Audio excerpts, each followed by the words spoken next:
I'm telling you guys, lapping films, the best way of removing a burr.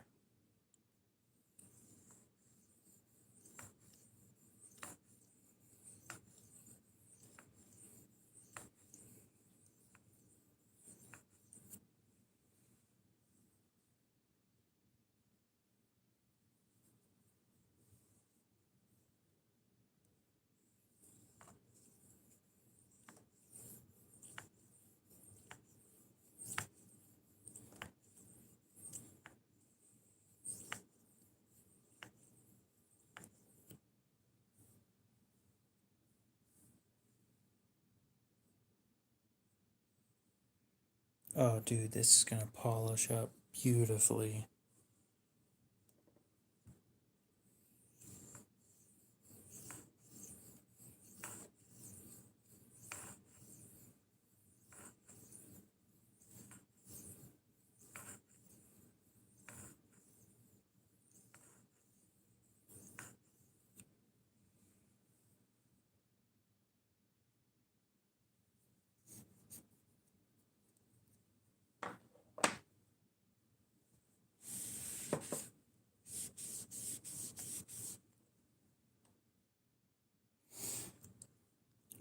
I'll be honest, I was gonna do that today, and then I was doing other stuff. So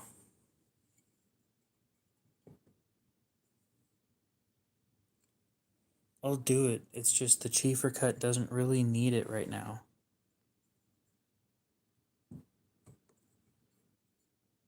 So as you guys may have noticed, there's more cuts now.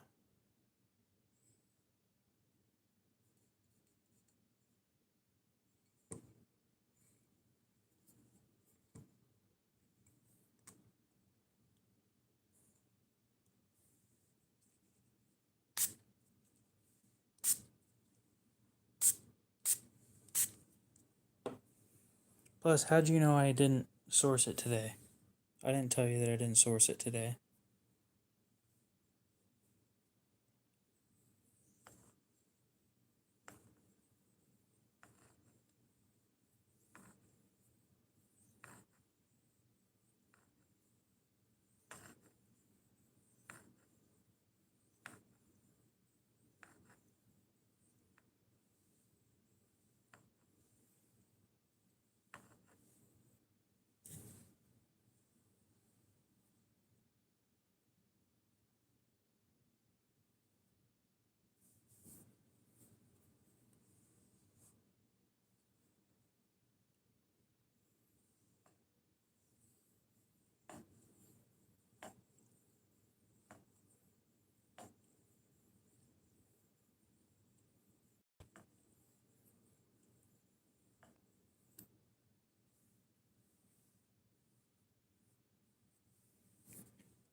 True, but I haven't sent you a sneak peek of what I'm replacing the small Sabenza with. Nobody's getting a sneak peek of that. Y'all will know when it happens. It'll just show up one day.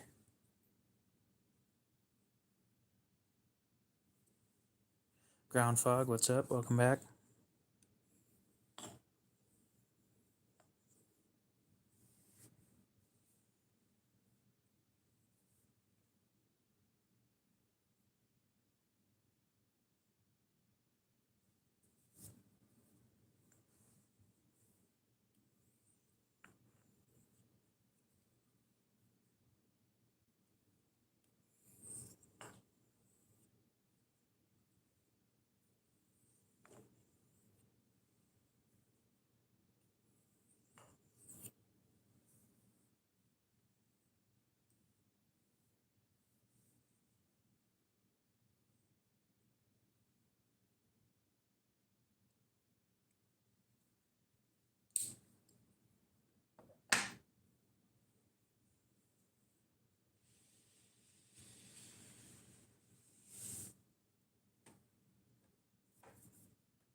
So I sent Sharpo an email today of the issues that I've had with their system.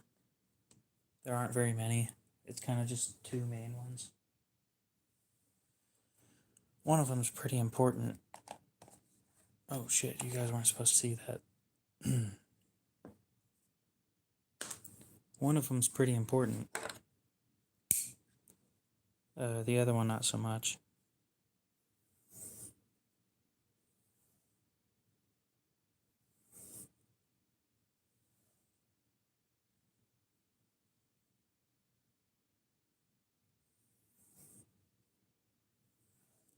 Yeah, I've never played with 440V or S60V.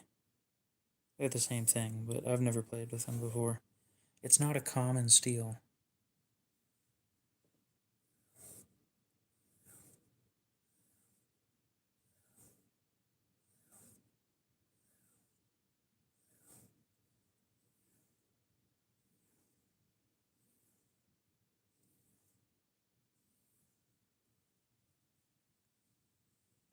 Shreyan, welcome back.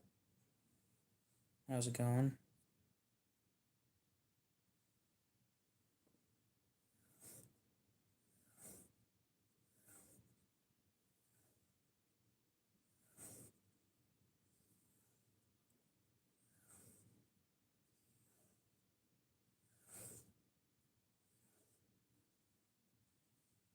Glad to hear it.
I might as well show it off. It's cheap. The new Ozark Trail knife.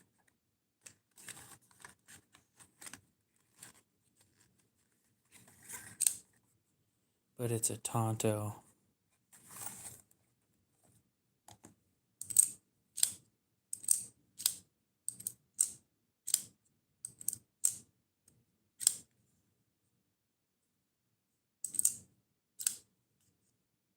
So, 14C, pretty sure it's Cerakote that's on the blade, or an equivalent of Cerakote.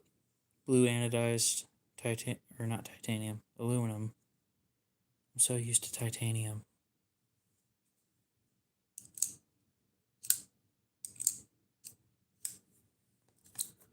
So,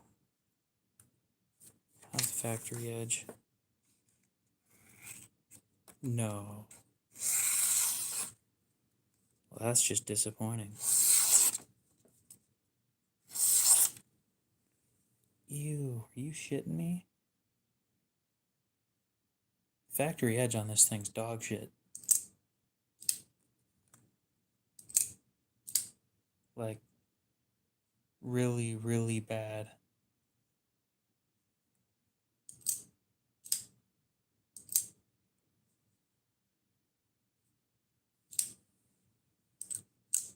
Am I fixing that tonight? No. I'm supposed to carry it as it comes from the factory. And then once I'm done carrying it that way, I will modify it to a way that I want it. Gonna thin out the edge profile, remove the Tonto. It's sad. Like, this is probably one of the worst factory edges I've received. I'm trying to think of another company that's done worse, but nothing's coming to me.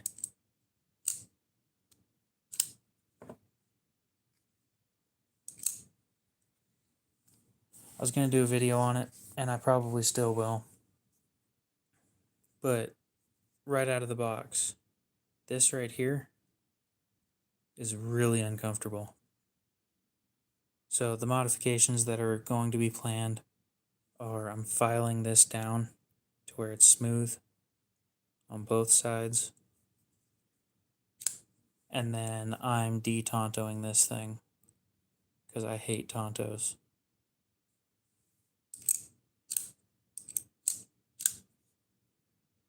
Other than that,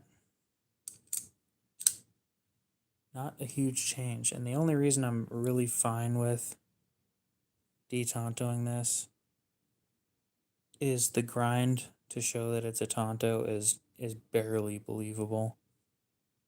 And this is a rough finish. It's not super smooth. I'll do edge retention testing on one of these, see how it holds up. I don't think it's going to hold up very well, especially compared to all the other stuff that I've been working with lately.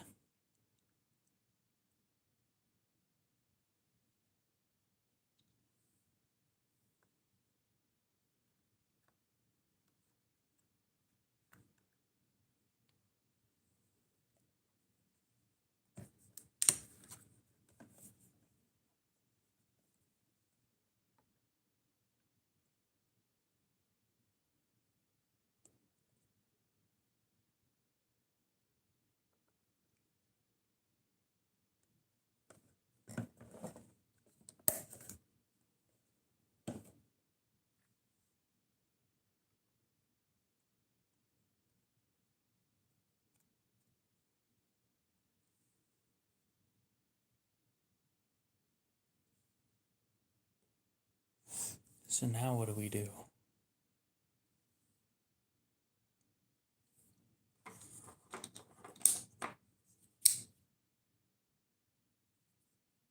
Well, I'm always needing to find something to do. We could redo the tip on the Arius again. It wouldn't hurt to just make the tip actually able to cut something.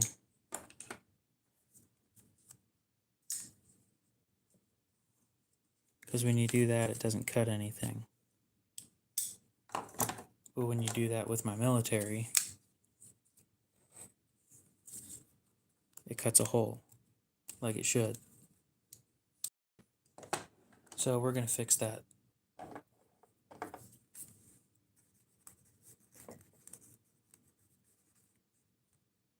Whoa, I guess. And I'm not using the chiefer cut for that. We're doing gouging motions and removing material from that. Isn't worth it to me.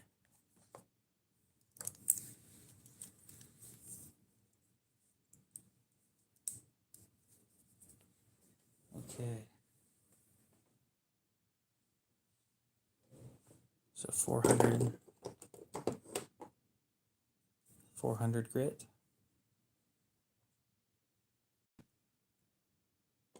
With a base.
Geek Machinist, what's up? How's it going?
looks a lot better.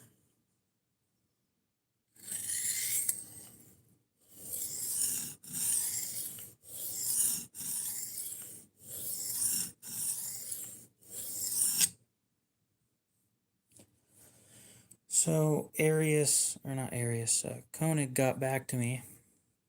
They said that they can't re-Cerakote it. However, they'd be happy to fix the tip for me if I wanted to drop it off. And I haven't responded because I already fixed the tip.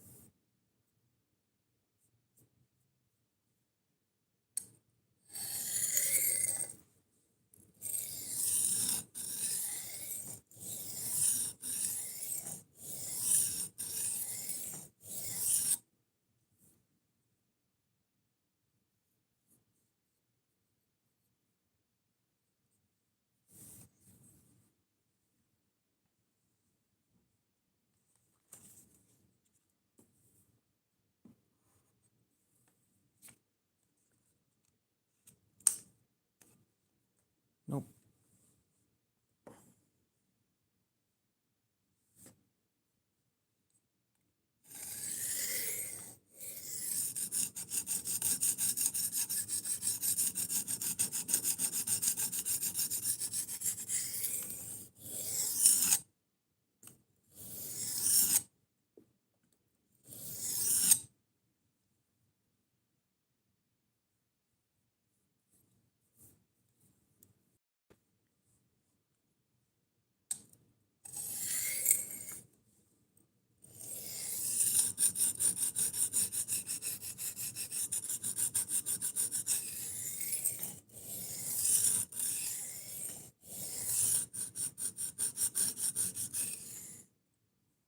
Eagle Scout, what's up?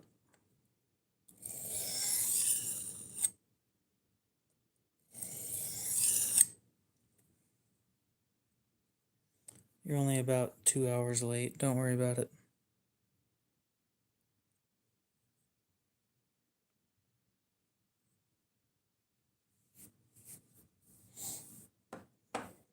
We all know I stream longer than 2 hours anyway. Amber, what's up? How's it going?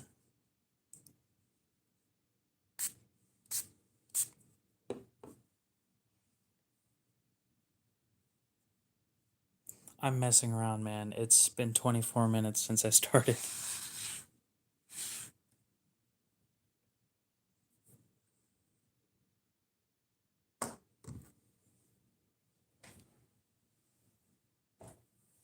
Yeah, I didn't start 2 hours ago. I typically start right around 11.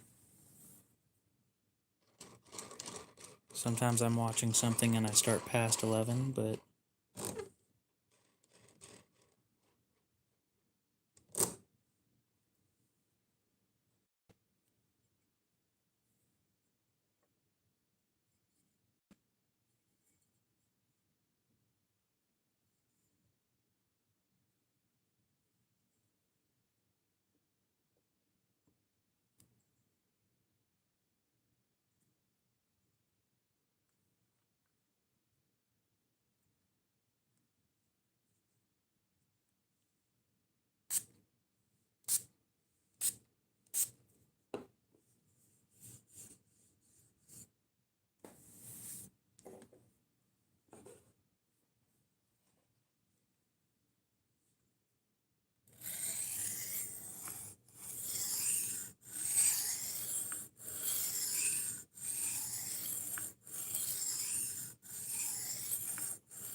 you're getting a knife from a guy?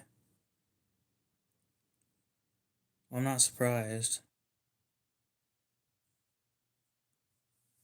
What are you getting?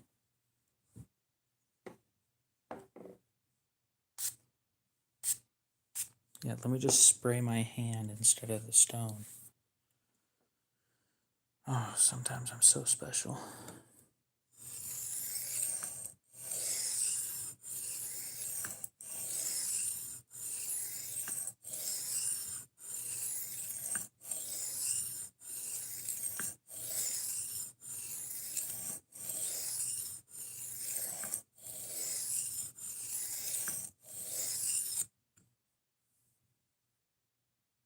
okay.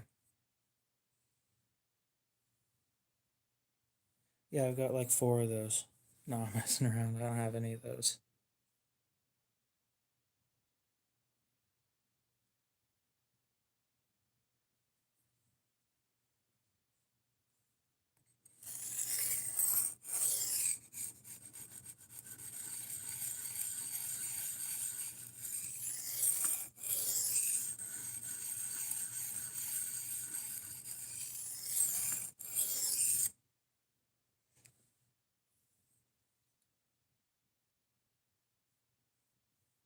Yeah, that was another one of those cases where when Miguron started coming out with stuff, everybody else started blowing up their email asking for free shit, and I just didn't do that.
Yeah, green isn't my favorite color by any means.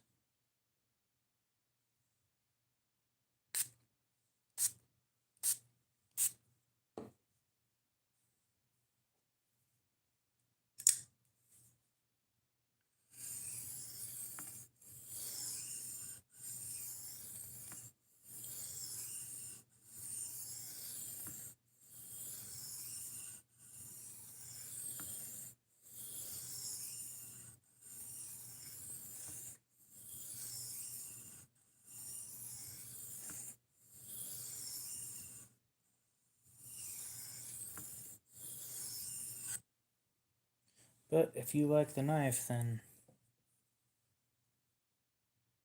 you go for it.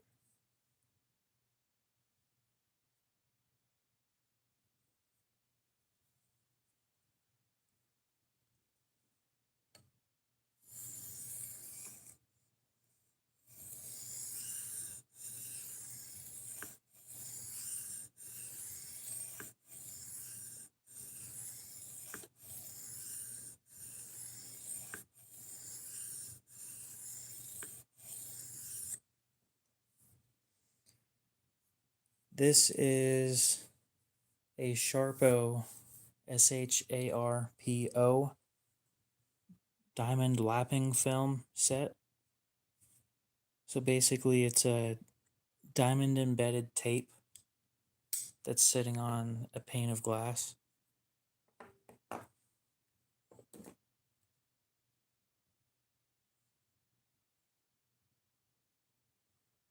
And basically, what happens is when the diamond abrasive wears out, you rip the tape off and then you stick another one on.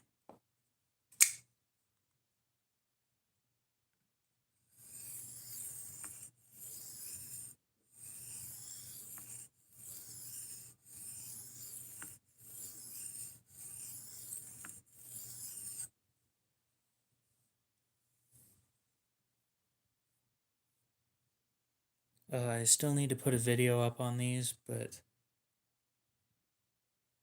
one, I haven't uploaded a video in a long time. Kind of forgot how to edit. Two, the video makes them.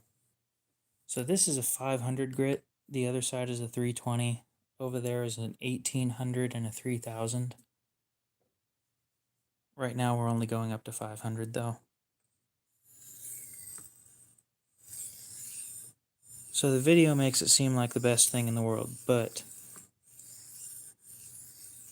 It's my first impressions video, the first time using it, so please keep that in mind when the video comes out, that was my first time using one of these. And yes, I was quite impressed. And I've been happy with them ever since I got them.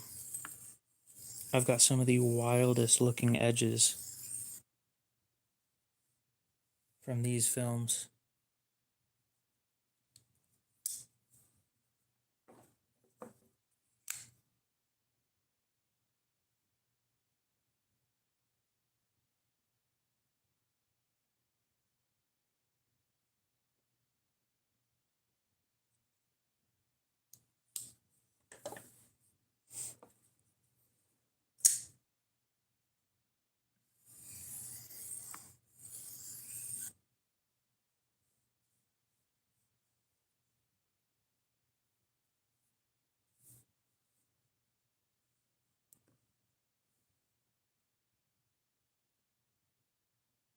So then that means this one's a 30 micron.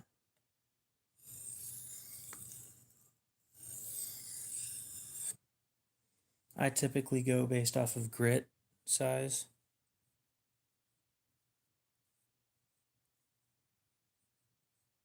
I don't measure things in micron most of the time.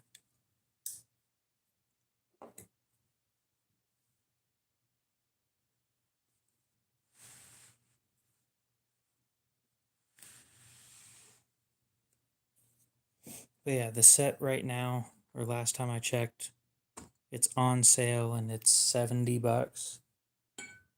And you get the base, 2 glass plates, 3 of each grit that I just named. And I'm pretty sure that's it. I don't recommend them for beginners because I'll show you what happened to mine. You have to be gentle because they can be cut. You can cut this, you can gouge it, and it'll leave permanent scarring on the face, which is why they're replaceable.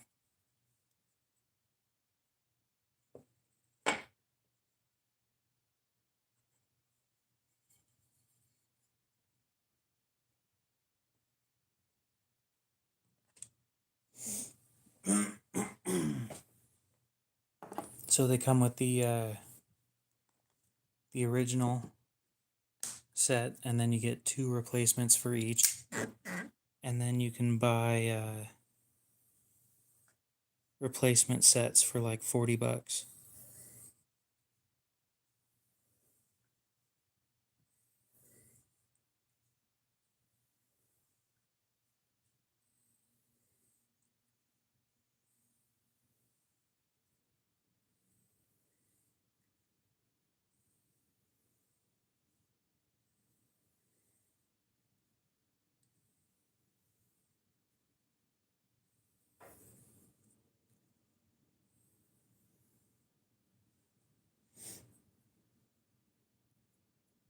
Now, before I recommend buying any of this stuff, I do want to do my extended testing.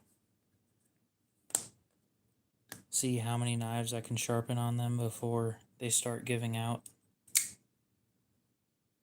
So far I'm on 12 on the 1800 and the 3000 grit.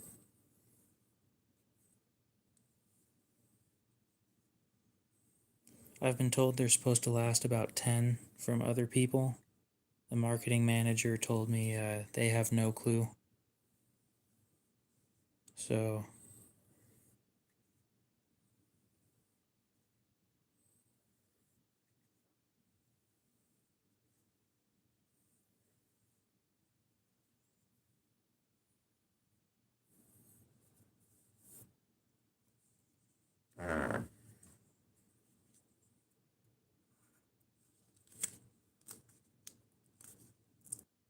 yeah, that cut. Okay.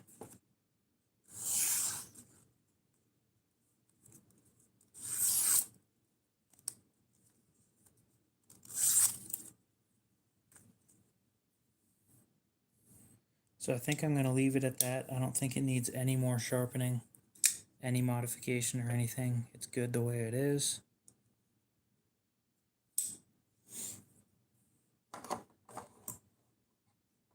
What I think I am going to do though, because I'm bored, this is going to hurt a lot of you to watch. So if you don't like watching expensive things get hurt, then I'd suggest you stop watching.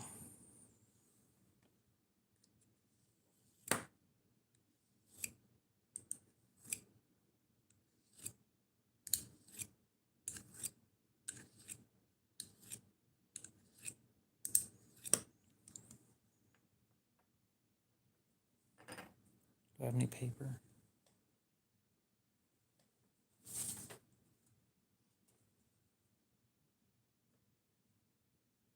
Oh, well, that's a piece of paper. Cool.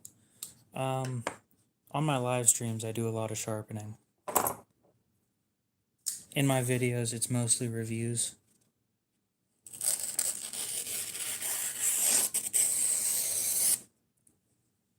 That is a toothy edge.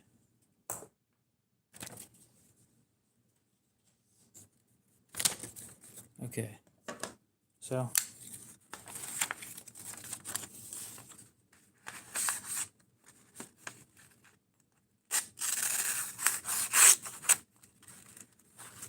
just to show proof that that isn't sharp,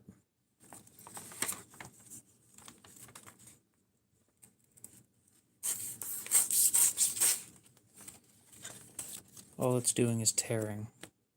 So that's not cutting. So now we're going to fix that.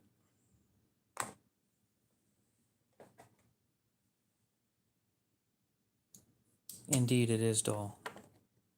Here in a couple minutes it won't be, but you know, we got to start from scratch. So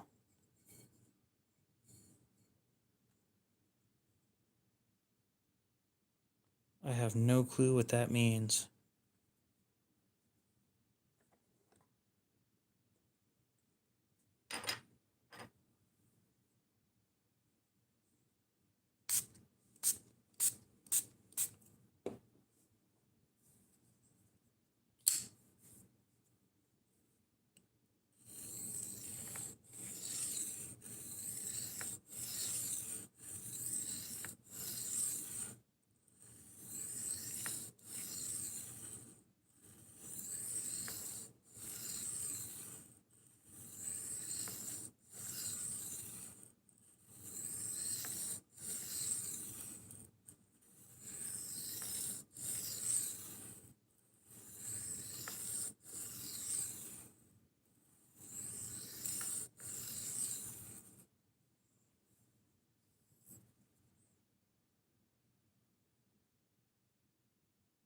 We're already almost back to sharp. Oh yeah, that's... my knife collection's huge. That's not gonna happen in one video or in one stream.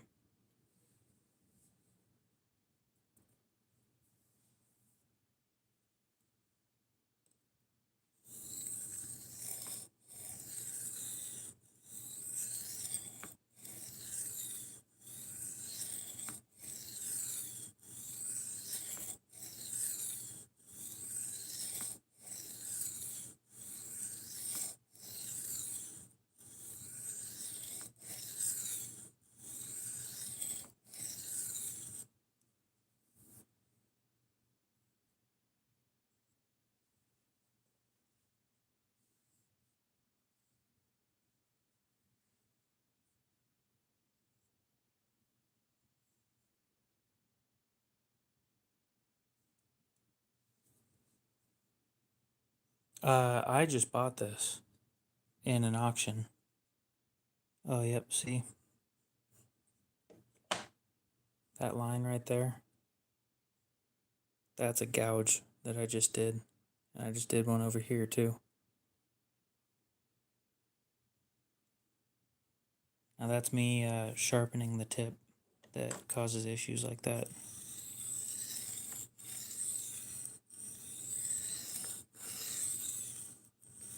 But yeah, this knife is 11 years old. It has definitely seen some shit.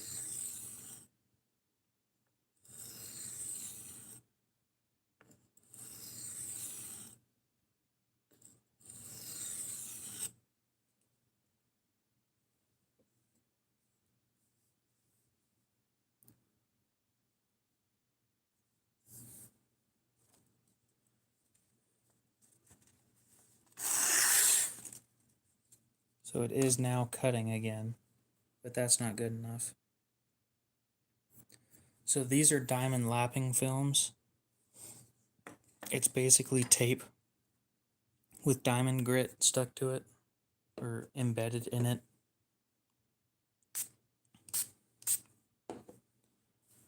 When they wear out, you kind of just rip the tape off and then stick another piece on.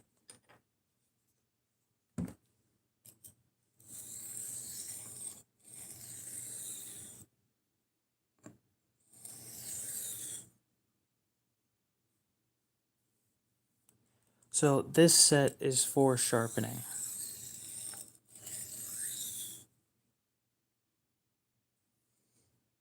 That's what the whole deal was. They came out with this for sharpening. A lot of times, lapping films are used for things such as planes for woodworking.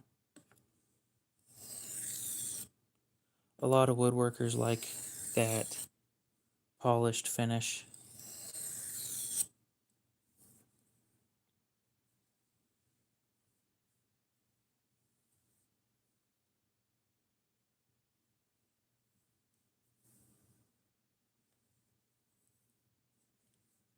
Okay.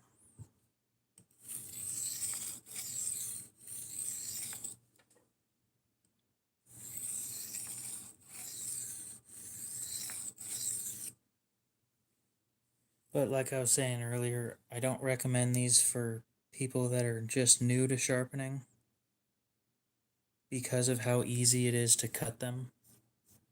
My 3000 grit, if you stick around till we get that far, that one has quite a few cuts, and I've only been using them for like a week. But of course, when you use things wrong, when you make mistakes, sometimes things happen, and there's not much you can do about it. These don't need to be wet when used. I've found that it helps with keeping them clean, the stuff that I use. So I use it.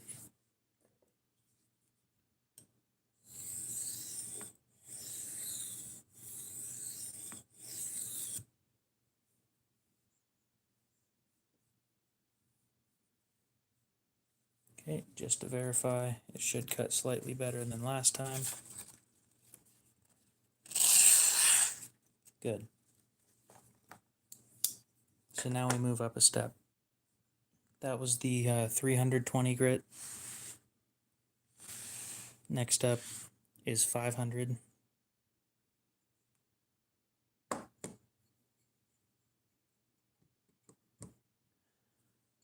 And just so we're all transparent and everything, Sharpo did send me these for testing, and I appreciate them doing so. I do want to be completely honest, being sent things for free doesn't change my opinion on things. If something sucks, something sucks. And the biggest issue I've had with these, the biggest safety concern that I did bring up to them in an email. Let me take my watch off real quick. These screws down here, they didn't deburr them all the way. I ended up getting cut a couple times from stray parts or stray burrs that weren't taken off after machining. How did I get started in sharpening, and what would I recommend for a beginner?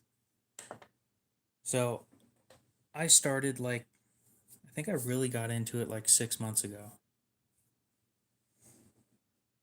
And the first stone I recommend everybody get is the same one that Outdoors 55 recommends, which is this one.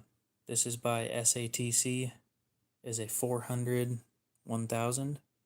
I recommend starting on the 1000 side so that way if you make any mistakes, you can notice them before you rip off a ton of material. These are $22 on Amazon last time I checked. You will need to find a stone base as well. These are like 20 bucks. So all in, you'll be in like 40 bucks to get started.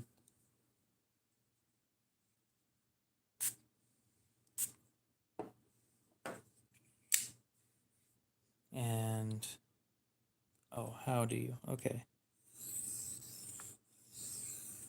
Thought that question was what got me into sharpening, and I was thinking,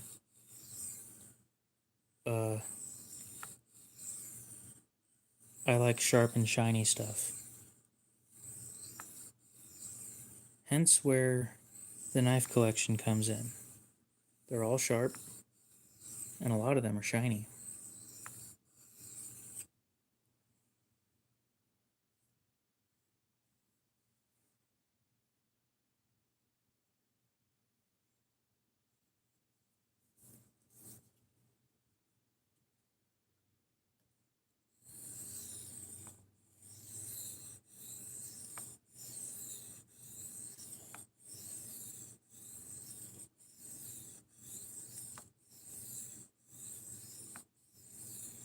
Now, if you want to watch somebody who teaches you the ins and outs of sharpening, the guy that taught me most of what I know is Outdoors 55 on YouTube, who I was just talking about a minute ago. Way bigger channel than mine, but if you're just getting started in this stuff, he has a lot of educational content on his channel.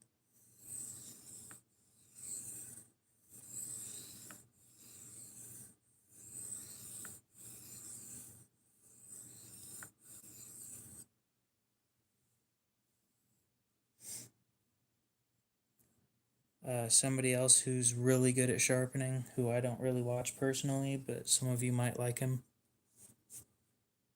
is Neeves Knives, Neeves Knives.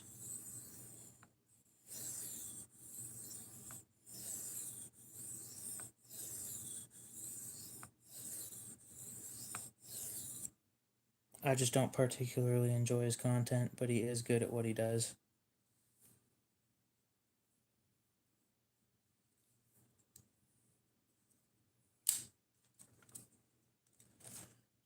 Okay, paper test again. Getting better. A lot less tearing.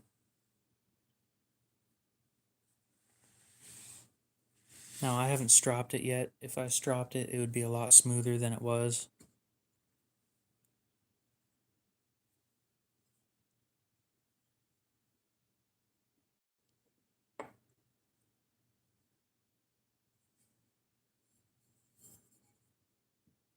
So next up is an 1800 grit.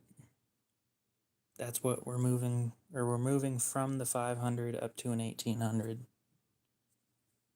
Which seems like a big jump, but it always ended up working every time that I did it on S30V.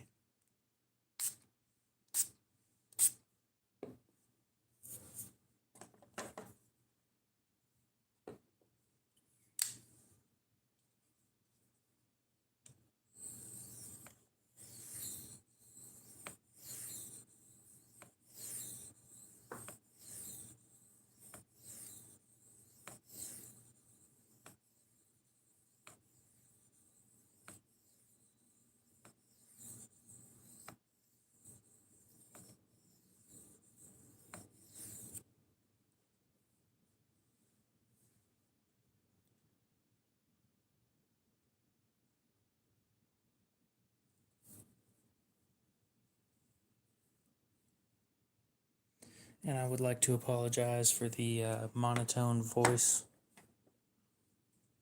That's just kind of how I sound.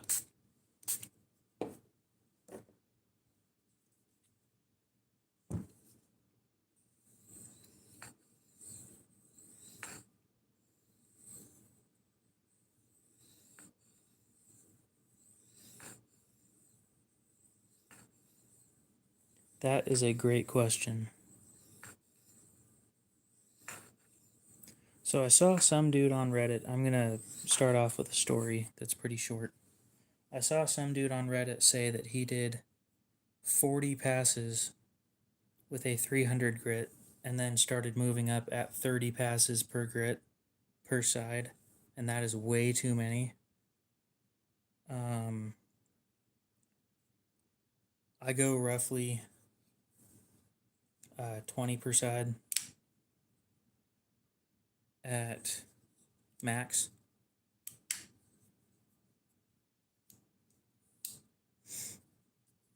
And I swap back and forth between the two. Is that Adnan? How's it going?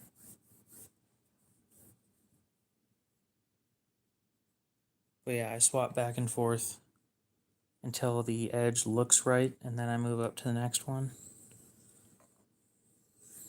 But you gotta keep in mind I'm on the really, really high grit stuff right now.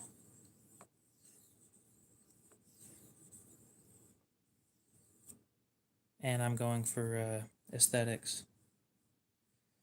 Right now we're doing 4 steps. I started off with, you have a good one, Eagle Scout. I started out with a screwdriver, and I dulled it on the screwdriver. And then I went 320 grit, then 500. Right now we're on 1800, which is perfectly fine. We could have stopped at 500.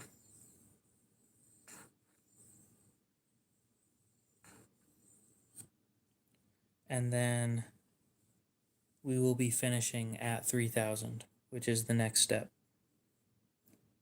In all reality, all you really need is 2 steps. Even 1 would be fine.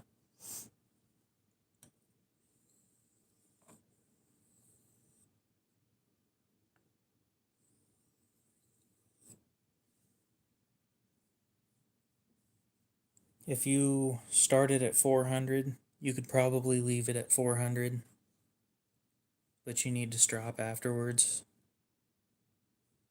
to remove the burr completely and align the microscopic teeth on the edge. And I'll show you guys what stropping is once we get past the 3000 on here.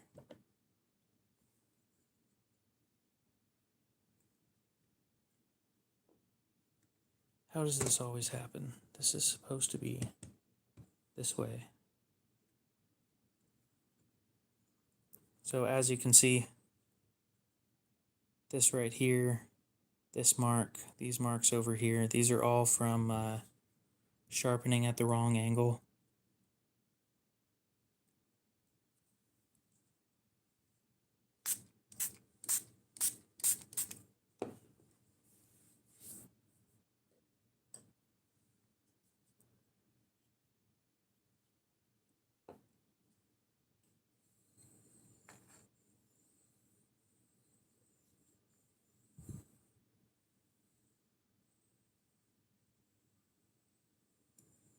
I go for shaving every time.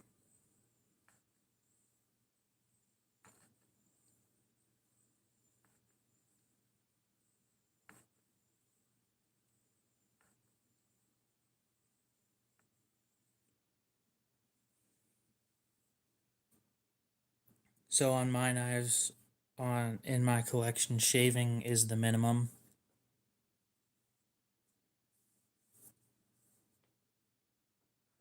It's not that long. If it's already sharp, I can have it polished and shaving in like 5 to 10 minutes. It's really not that bad.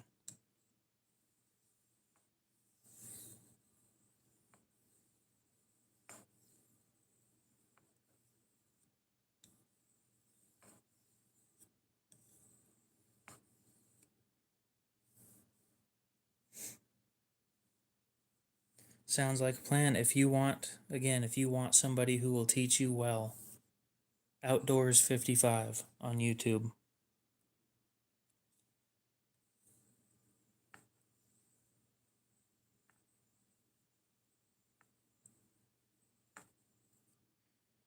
And if I wasn't trying to test lapping films out, like I'll dull a knife and show you shaving sharp in just a couple minutes. It's not that hard.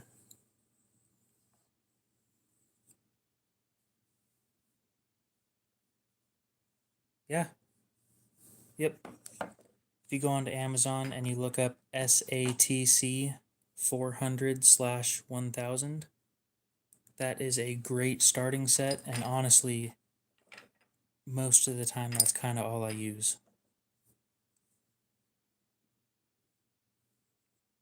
If I wasn't out here testing stuff, then that's what I'd be using.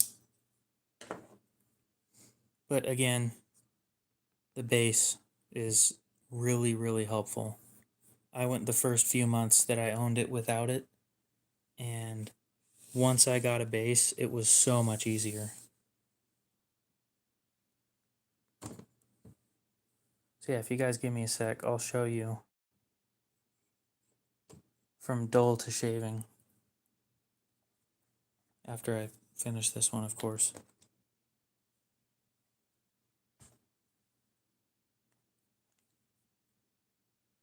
So I have, every once in a while, my hands twitch.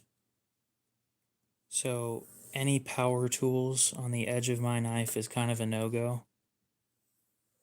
Because if I make a mistake, it's going to grind in pretty good.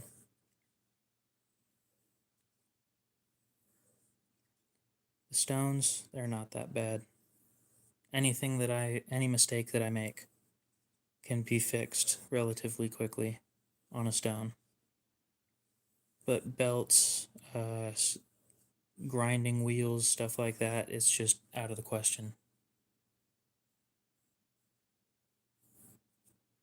You can get pretty sharp from that SATC stone. I will completely dull a knife just to show you guys, because I don't mind doing that. Take me like 5-10 minutes and we'll be set. Right now I'm just being picky.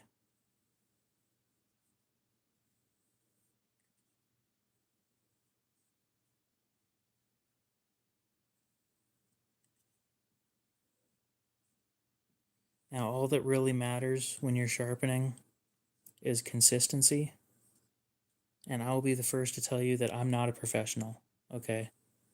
I'm happy with my results, but I am not a professional.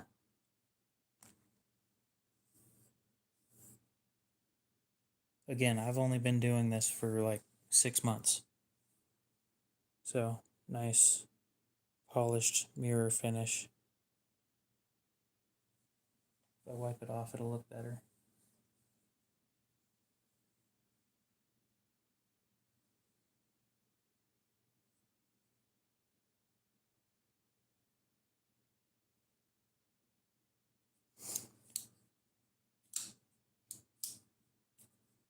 Yeah, I'll show you guys how I do it. That's not how you do it. I have no clue what you're referring to, but if it doesn't cut easily, then I'm not going to be happy.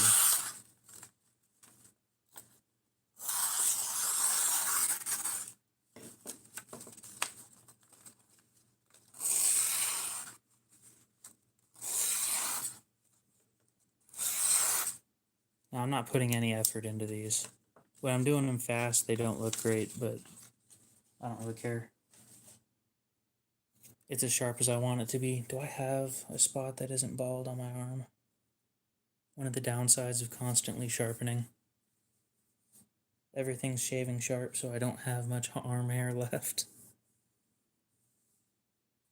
So not on that arm.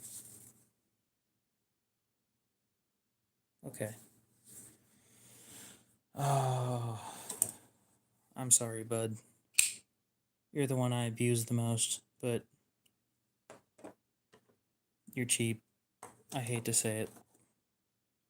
Quinn, how's it going? Let me go grab a piece of paper for testing again.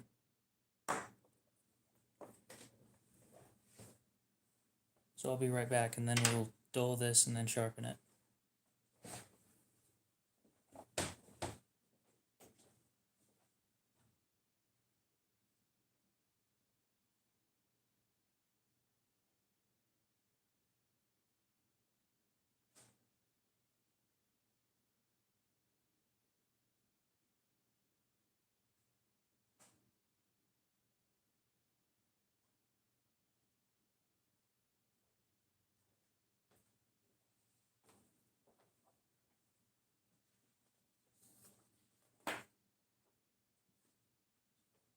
Okay.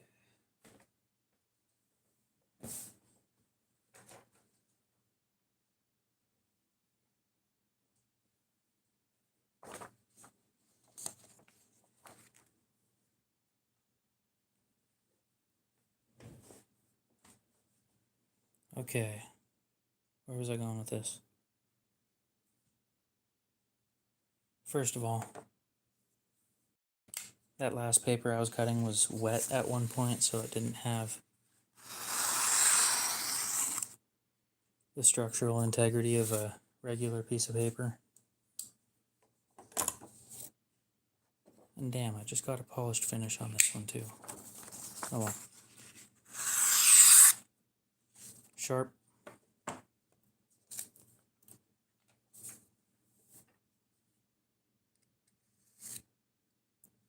That is a terrible feeling.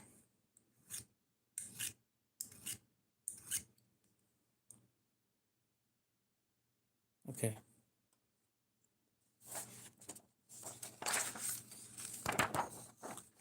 Paper.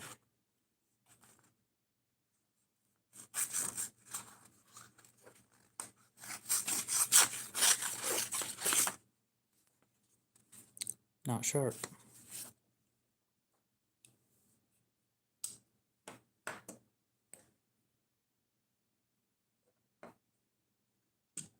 So we're going to use only this one.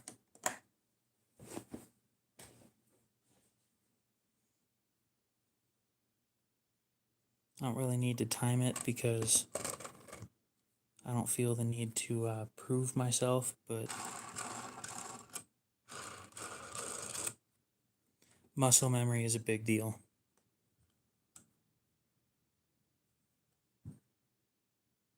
Okay. And this stuff you don't really need, but it's really easy to make.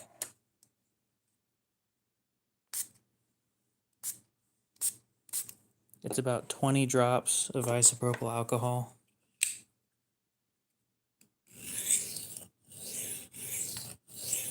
8 drops of mineral oil. 1 drop of Dawn dish soap. And then 2 ounces of water.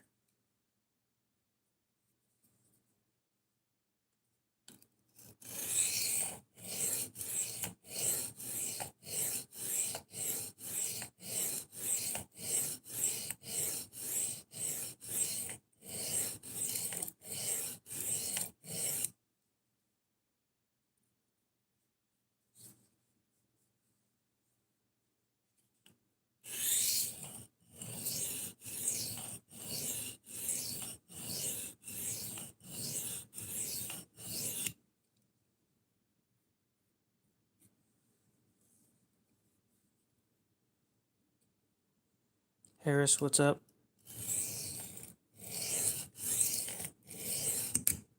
Ooh.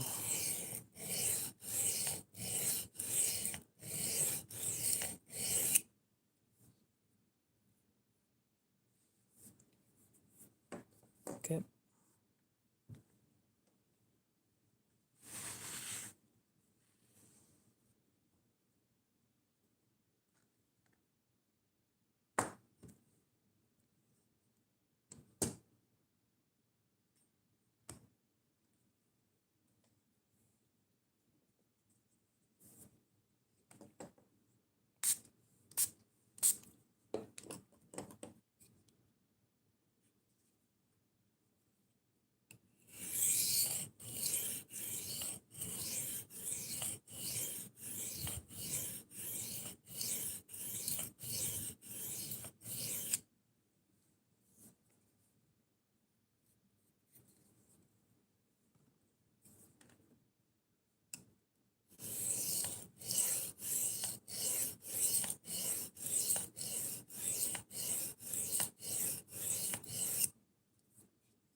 Thank you.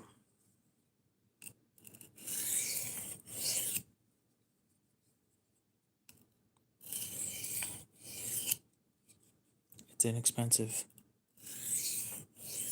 A $20 knife. Okay. Now burr removal.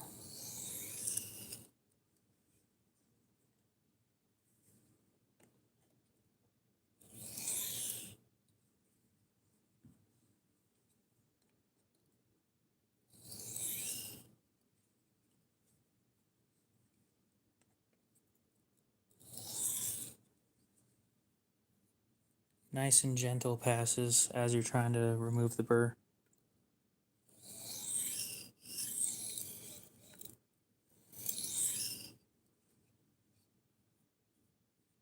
Okay. That is good enough to be considered a full removal. And then we swap over to this. Now we can not do the stropping. I'm pretty sure it's shaving sharp already.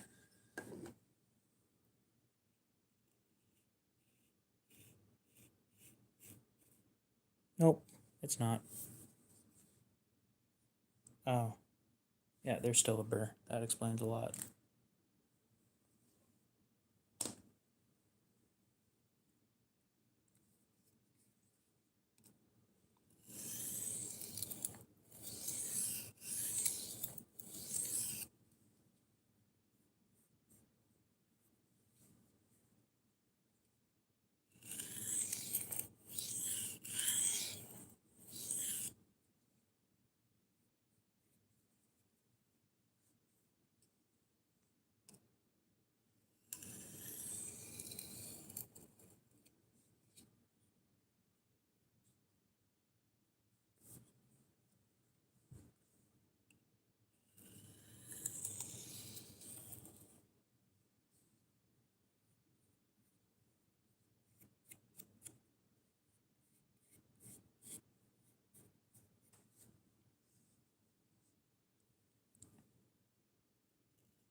There isn't much hair, but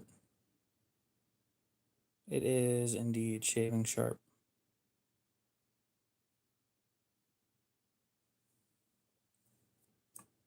That's the problem with constantly sharpening stuff and constantly testing is you never have any hair left on your arms. So this is an SATC 400/1000. And then I just do that extra step of stropping.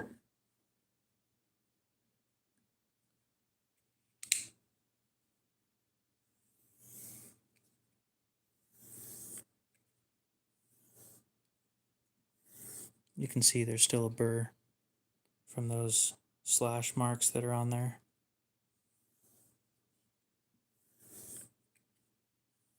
And you can also see the one part where the burr wasn't showing up is where I was shaving sharp. So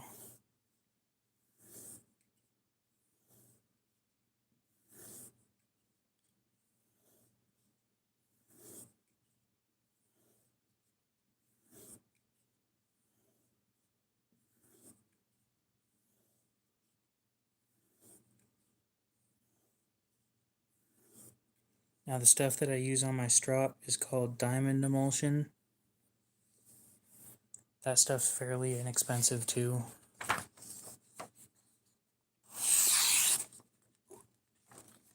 So there's the before and after.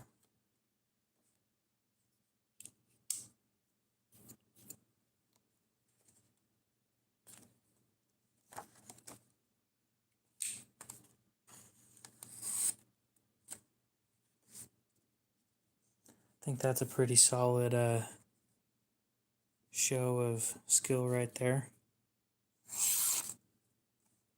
And I'm pretty sure now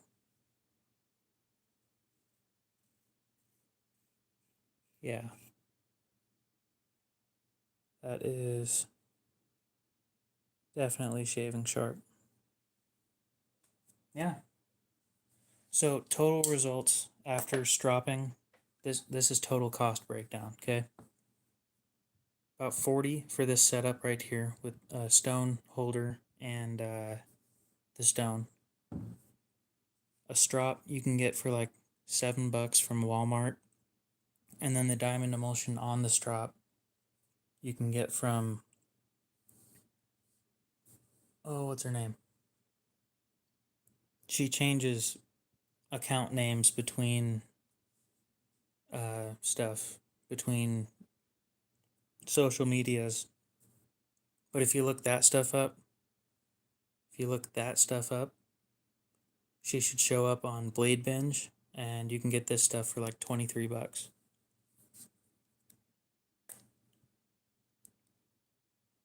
Now, if you're not in the US, I don't know how much it's going to cost for shipping. But if you're in the US, it comes with free shipping.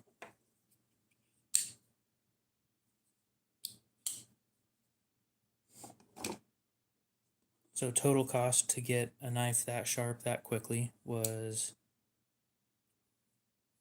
60 $70, which sounds like a lot. Sure, you could buy another knife for the same price, or you could just continue sharpening multiple knives.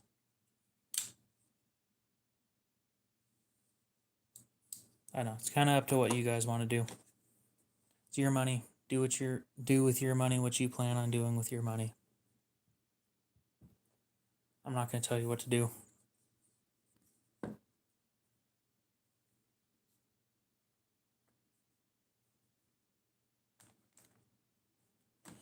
All right, what do I want to do now? Do I work out? Not really. I should, but I don't. Honestly, I miss going rock climbing. That's probably the funnest thing I've done in a while.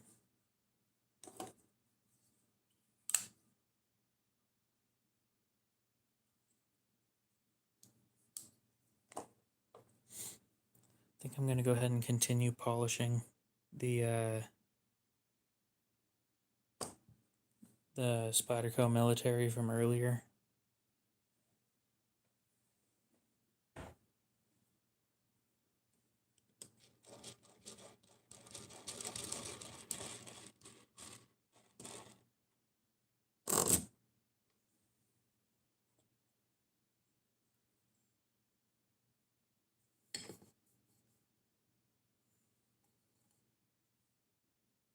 Hmm.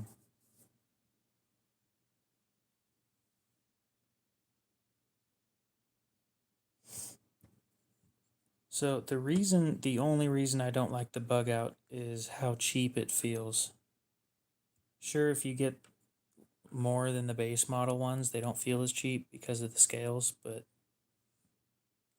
the scale material just makes them feel cheap to me. But my collection's huge, and I've had a lot of experience with a lot of other materials. So take that with a grain of salt. I just know what I like.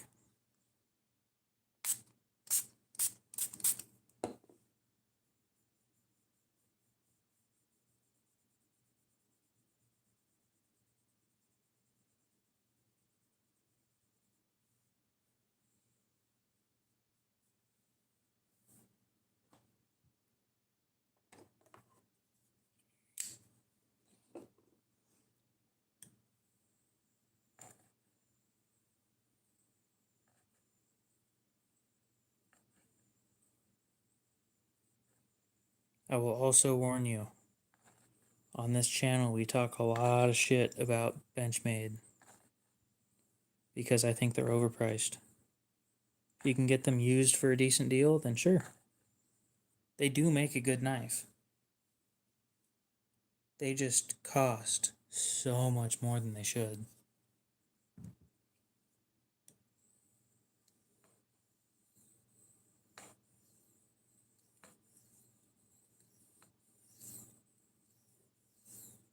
Like Spyderco's doing the same thing for cheaper. Same or better materials for less. That's the reason why I push people to Spyderco. And I completely understand. This thing's fucking ugly. Don't get me wrong, I completely understand that. But it's comfortable. And I think before I care about looks, I'm going to care about if I want to carry it.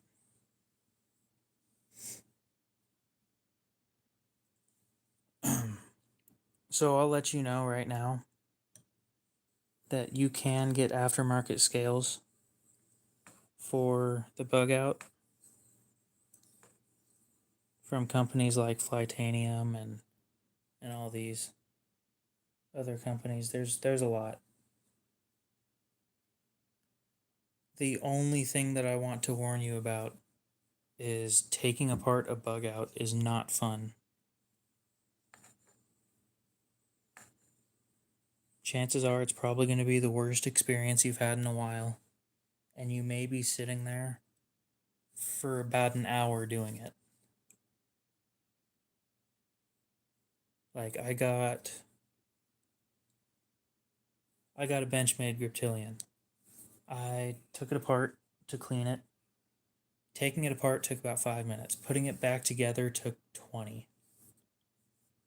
And I've been taking apart knives and putting them back together for months, years, literal years. And it still took me that long.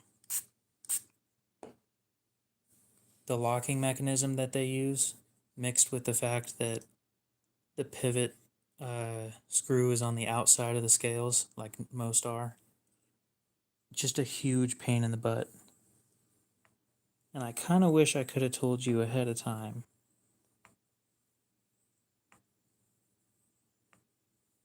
About one thing. About another knife. How much did you pay for it?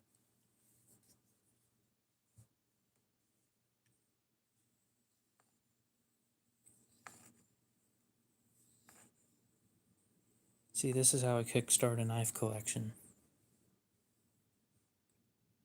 For anybody that doesn't have one. If you've been looking at getting a bug out, okay, that's not bad.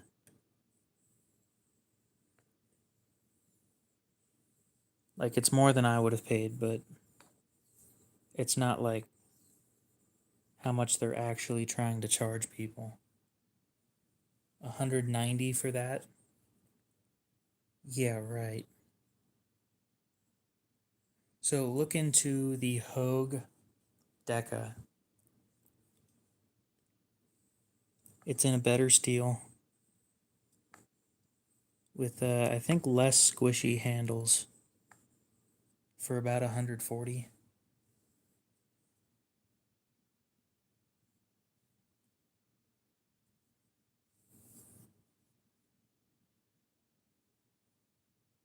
Now, I don't have one, but I just know that I've had a Hogue. They are really, really nice. And their customer service is really nice too. That's a big deal to me. If a company's customer service is good, I tend to recommend them more.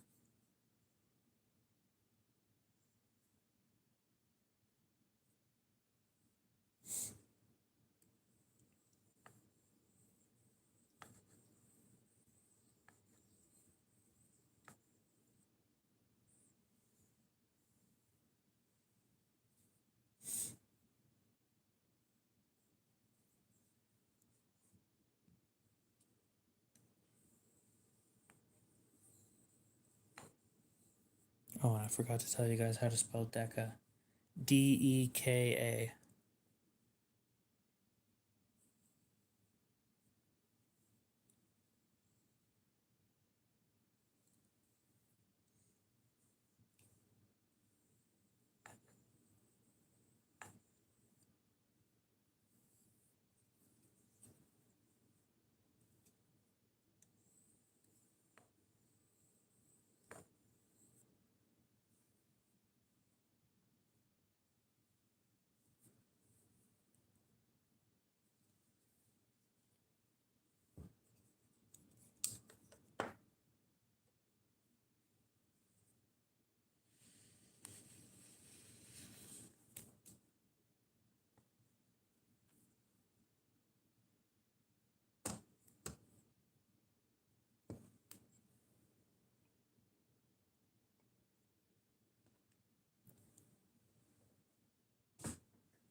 Yep, they are in Magna Cut for less than a bug out.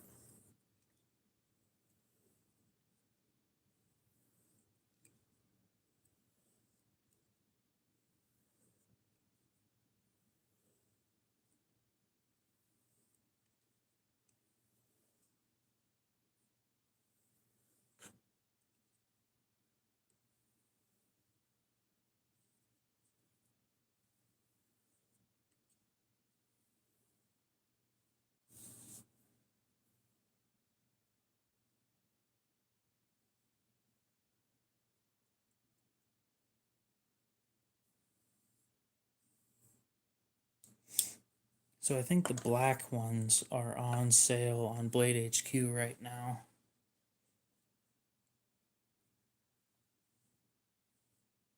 Blade HQ.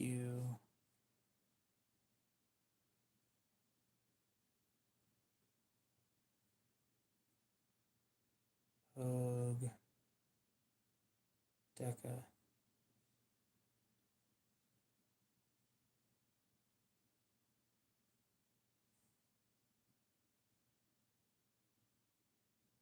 Yep. Yeah, so the Hogue Deca is on sale on Blade HQ for as little as 119. 120, 130, 120. That's probably the one I'd go with right there.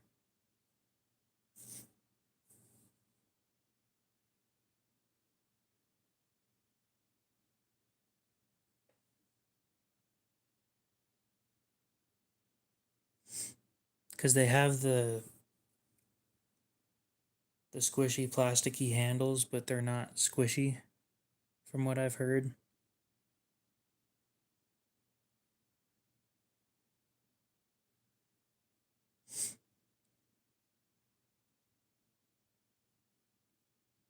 Definitely worth looking into if you were thinking about getting a bug out.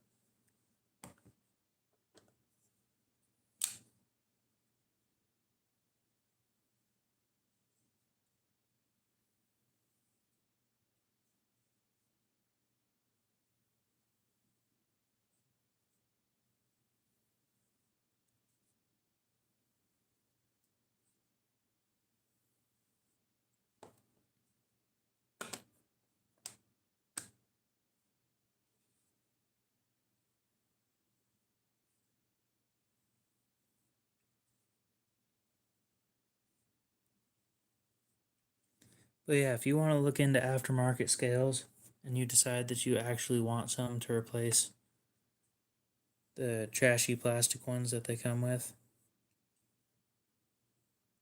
look into companies like Flightanium. Honestly, that's the only company that comes to mind at the moment.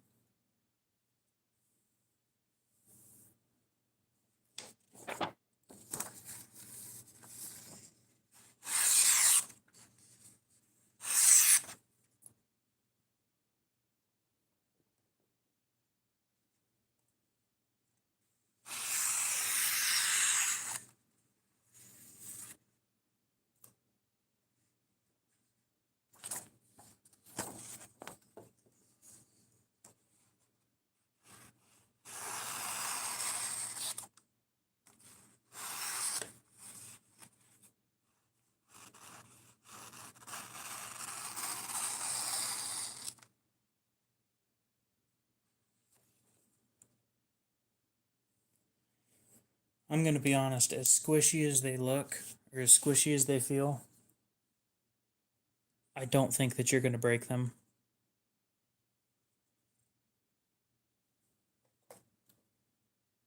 Spyderco is trash, but a case knife.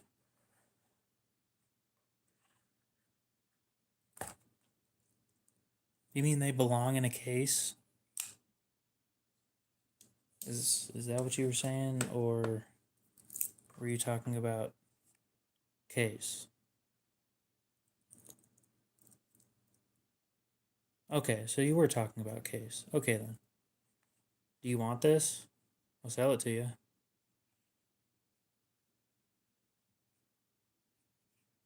A really good looking knife.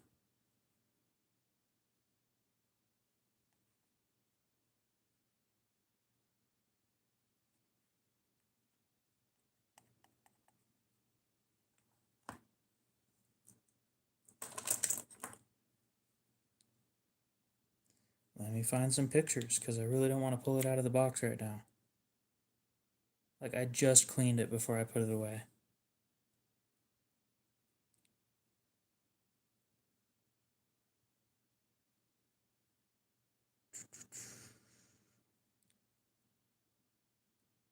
YouTube. Go to my channel.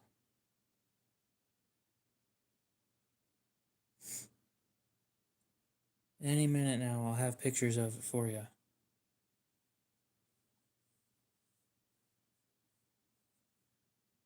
As soon as Blade Binge decides that it wants to load.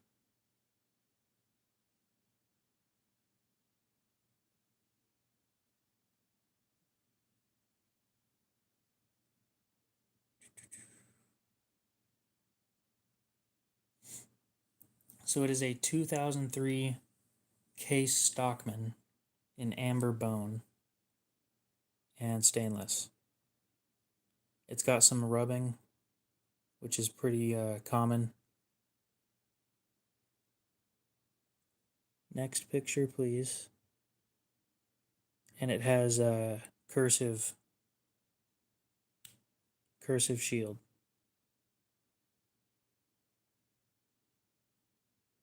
And it comes with a box and this little paper thing where you can tell Case all about your problem with buying knives.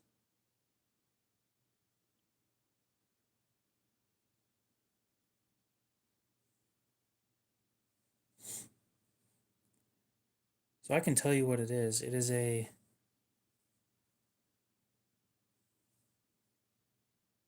sell through a website. I'd prefer to sell direct, so that way you save money and I save money. But it is a 2003 6318 SS.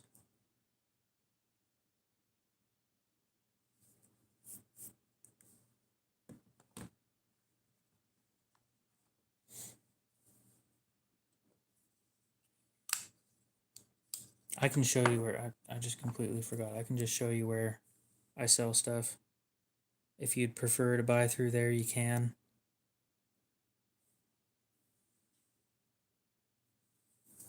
Are you in the US? If you're in the US, then I can definitely drop the price with direct purchase.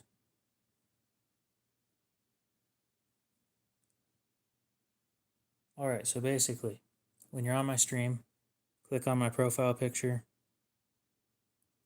Right here where it says and 4 more links, you do that, and then it's the 4th one down. Eventually it'll load with a website where you can find all sorts of goodies. Not only from me, but from other people. I've got a ZT-0450, two rat ones, 2 Kershaw leaks, the Case Stockman you were just looking at, just stuff. I have a whole bunch of other stuff that I'd prefer to sell to viewers specifically. I do give the best deals direct. Let's see here.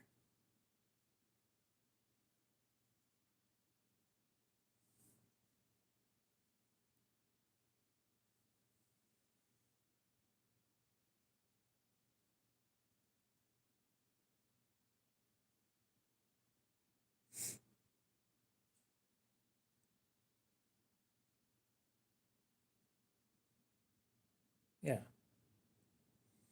And when I sell direct, I only take Cash App.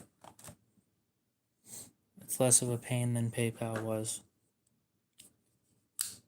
Long story short, I end up saying this every stream. Long story short, PayPal held $300 or $400 from me and I missed a payment on something and they pissed me off. So I won't work with them anymore. Cash App has never done that, so.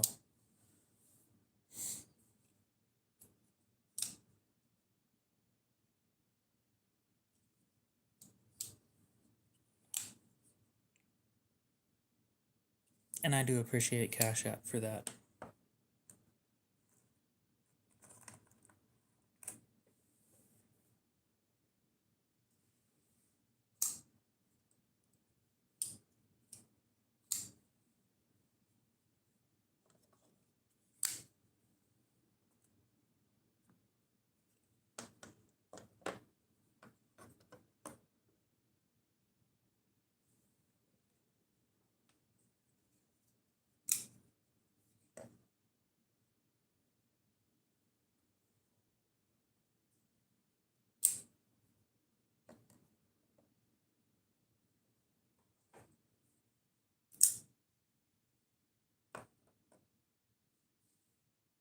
I have a problem.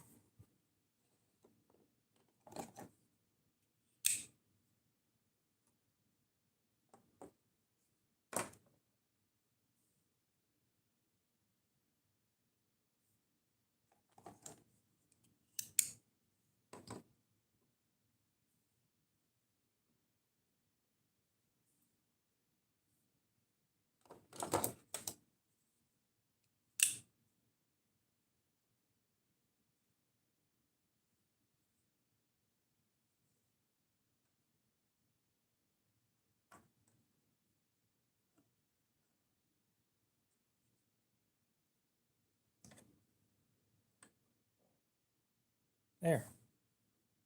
There's my problem. I think that's the whole problem right there.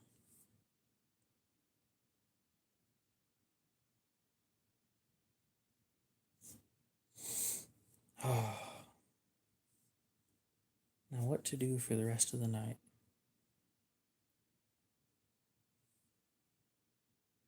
It's not even 1 a.m. Well, that's a surprise. Come on, I need to have something to do. I can't have 50 people in here watching me do nothing.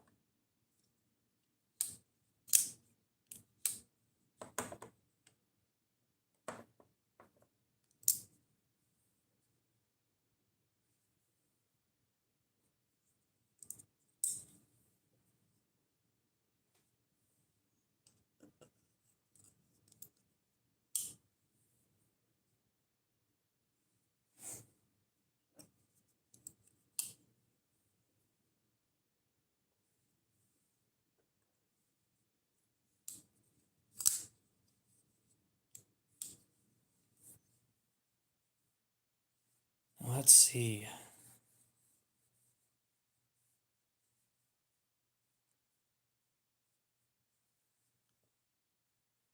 I can understand that. You're not wrong. Every Spyderco, according to everybody else, every Spyderco looks the same.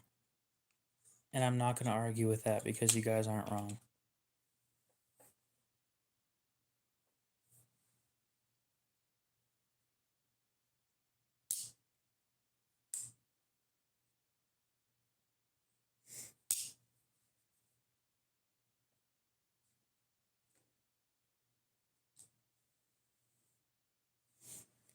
Got a couple of these that I haven't quite put up for sale yet, if anybody's interested.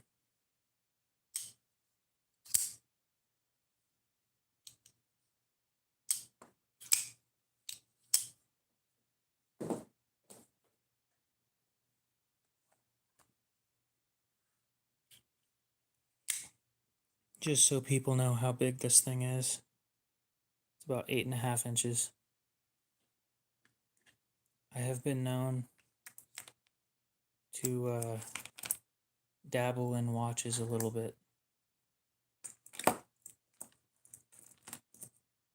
My watch collection is a lot smaller than my knife collection.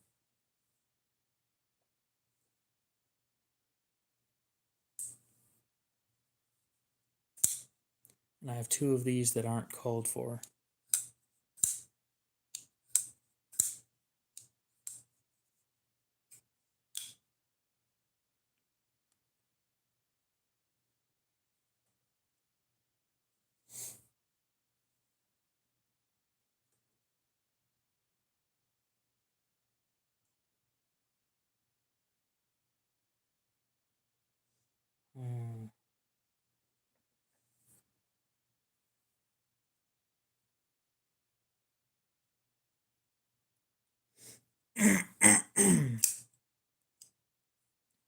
Ooh, I should make another sign.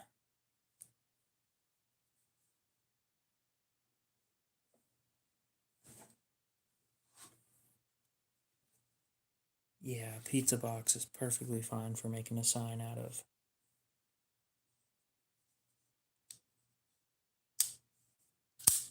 These also have the large ones specifically. Also have that crazy sharp finish that I gave them. They were pretty sharp from the factory, but who's going to complain about that last little touch up? Factory plus.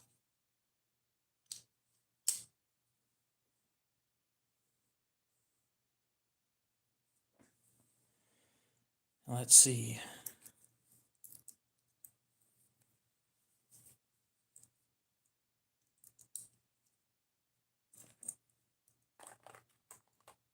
If we're going to make a sign,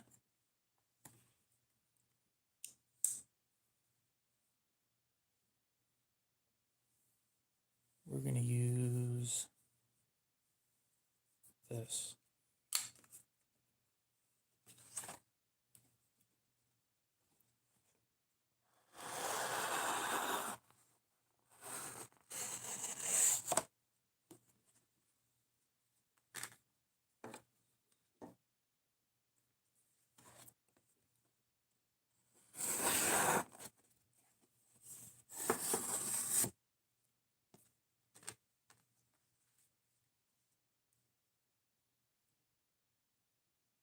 Cool.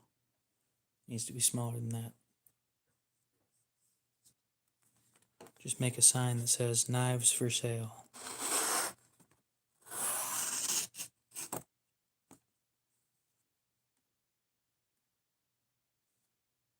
Ooh, this was a pretty good piece.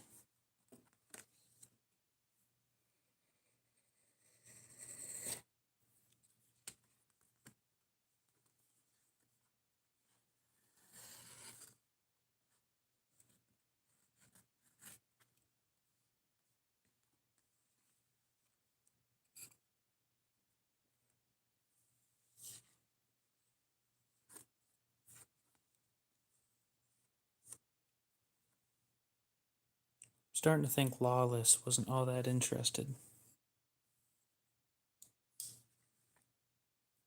Either that or Lawless went over onto that website and just hasn't come back yet.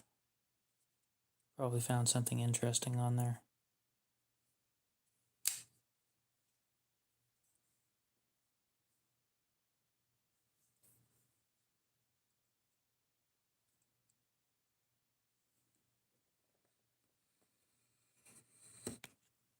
Yep, fuck that up.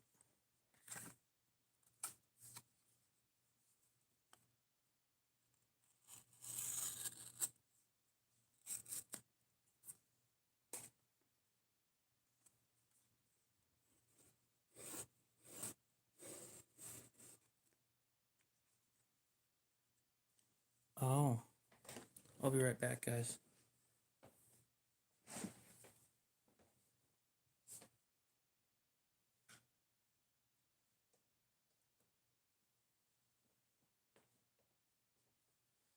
So I thought my phone was charging this whole time, and it wasn't.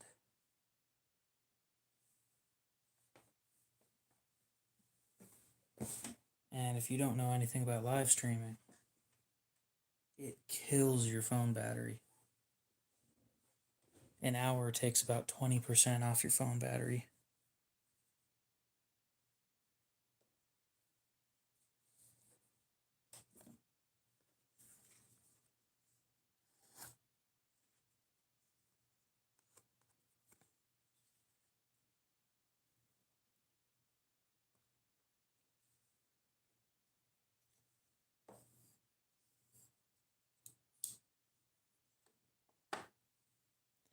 No, that's fair. Honestly, if that's the only reason you collect knives, oh, you're better off than I am.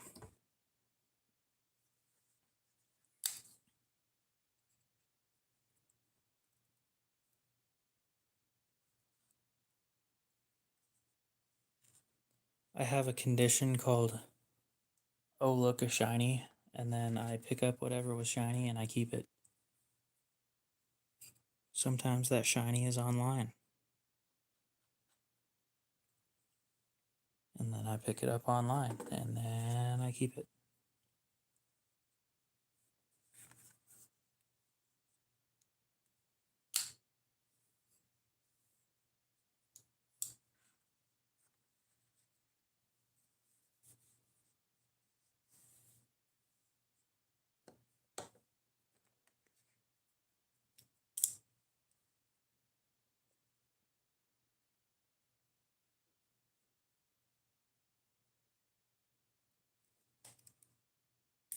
Y'all can't see that worth shit.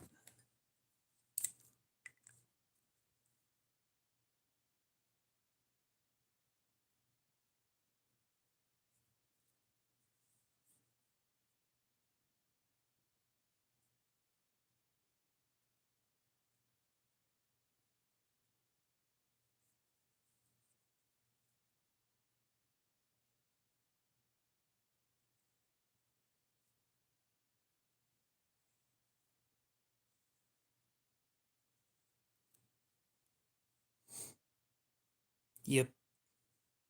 Once you start getting into the vintage shit, then you're kind of going to be perpetually broke.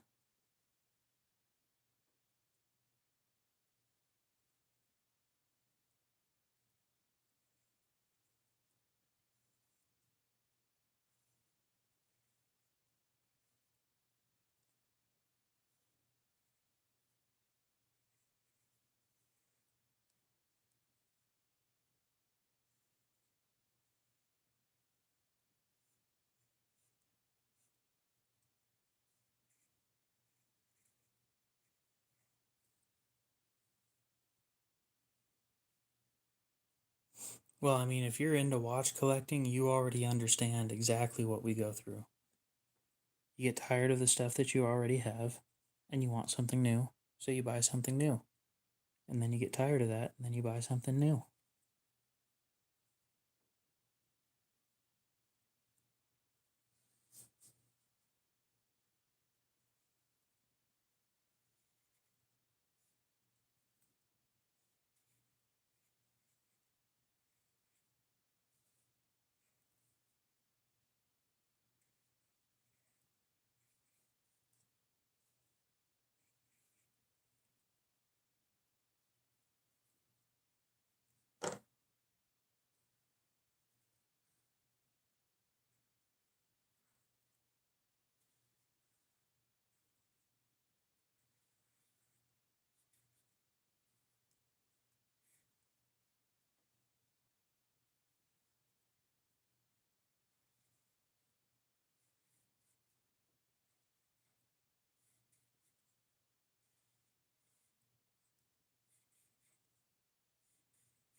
There.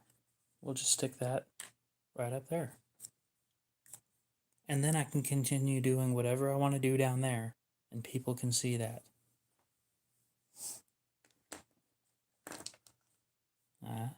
I thought it was a pretty good idea.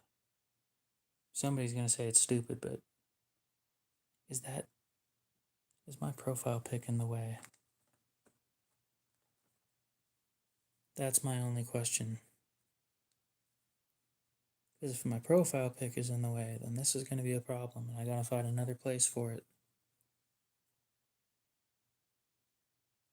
View channel. And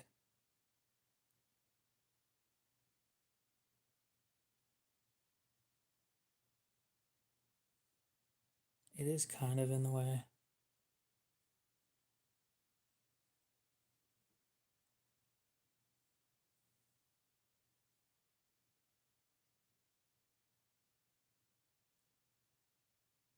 That's better.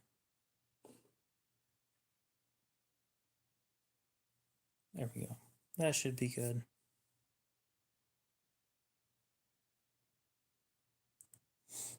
Okay. I think I've said it before. I would have done the whole whatnot thing, except I don't want to do an auction. I'd rather just sell.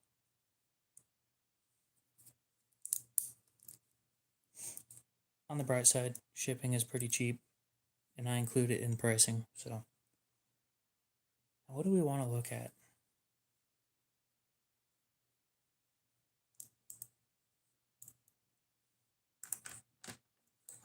I don't have a whole lot of stuff to look at. At the moment. I appreciate that, Barlow Brigade. Speaking of which, I just found a Barlow in my collection, but it's not great. I want to prepare you for that. It's not a good looking knife.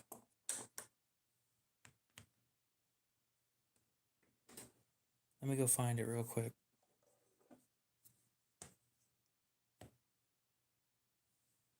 It's been sitting in a box, so.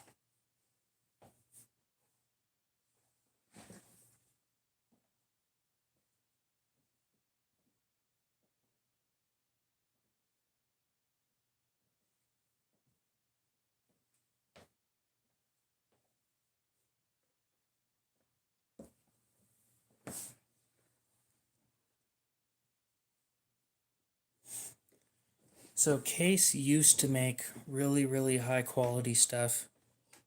They didn't use the best steel or anything, just pretty good quality. And recently their quality has dipped. You'll see miscut pieces. Overall, it's just gone downhill. I still have a few cases, honestly. They're not bad. Just the modern stuff tends to be a little disappointing. Imperfect is a better way of putting it. Their quality control is lacking.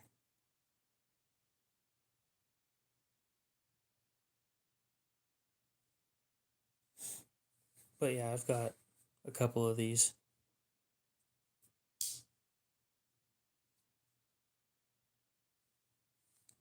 Great knives overall.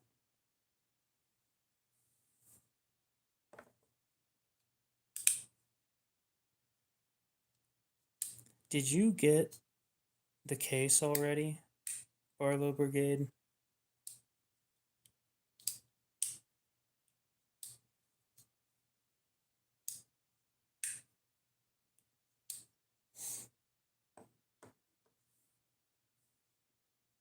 And yeah, it is an Imperial, I think. Yep. It says Imperial Prov. You have 100. Yeah, I got into traditionals for a little bit. This one needs a little bit of help. I'm not going to say a Q-tip can handle all of this, but well, I'd assume that that's why Barlow's in your name, because you collect Barlows. Also, pretty well explains why you asked if I had any. And I said no, because I didn't notice that I had one. It's been sitting in a box for like a year.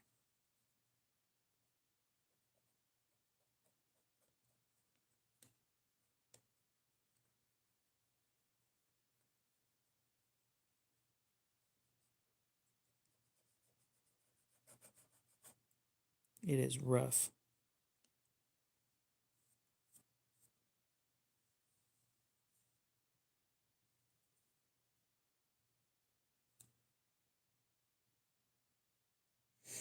Imperial Prov RI USA. I used to know all the tang stamp in years, but that information was replaced with information on blade steels.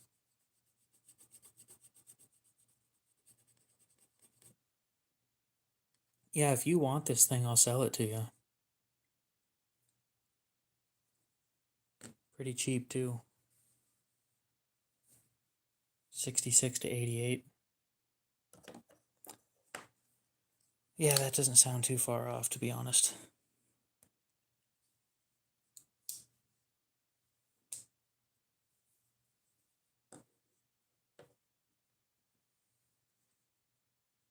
And the small blade is a... Oh. I thought I remember that thing being like a massive pain. Like genuinely painful to open.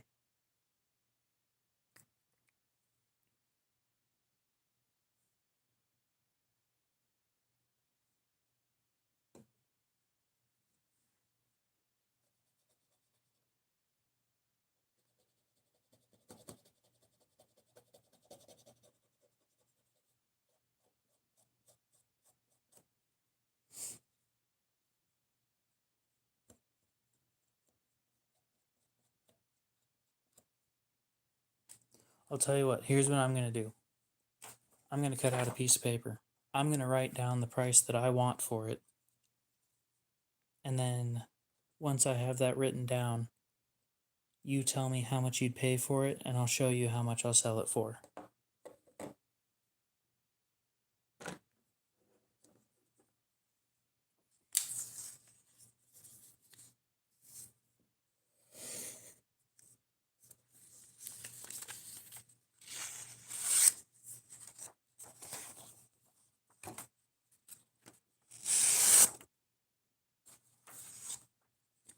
Just a fun little game. And shipping's included in my price. So have shipping included in yours.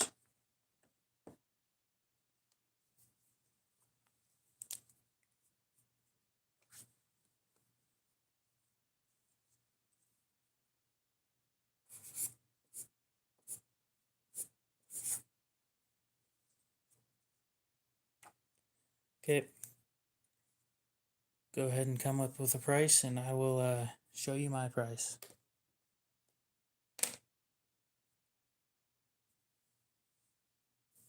Nope. I sell folding knives. For fun. Pretty solid prices, though.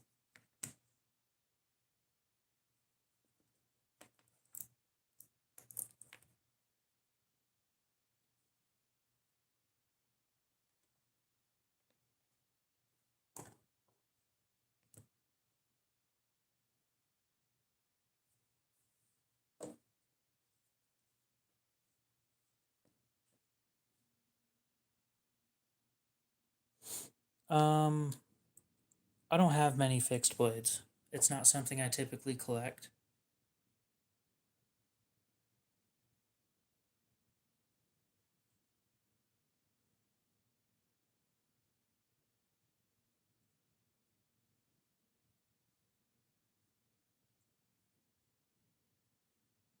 I'm looking at an auction that should be finishing tomorrow. If I win it, then I'll have a couple fixed blades to sell. They're not going to be cheap, though.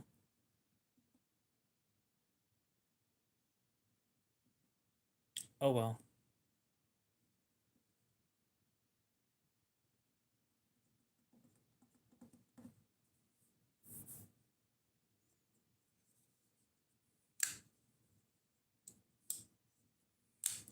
Would you like to see my price anyway? Since I already have it written down.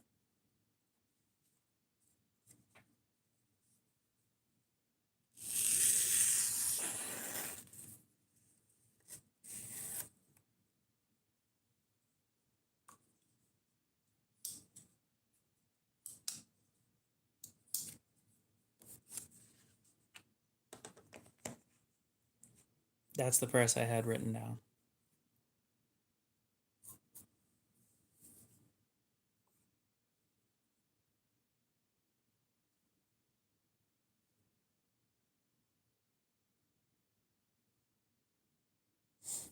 I don't know how much those things go for.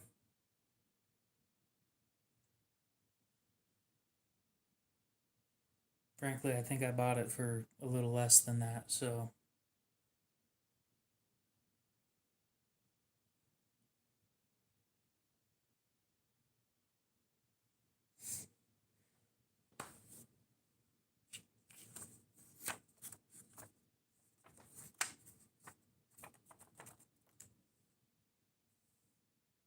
I should probably clarify. They're about 15 to 20, so that's $5 plus shipping. I don't know. If you think you want it, tell me. I don't know who else I'd give it to, so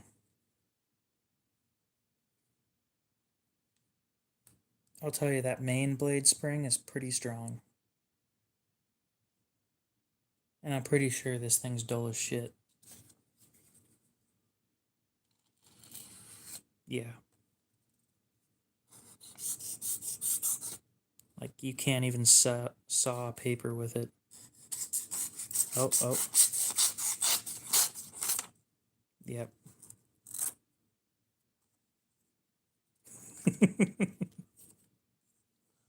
Sounds like a plan.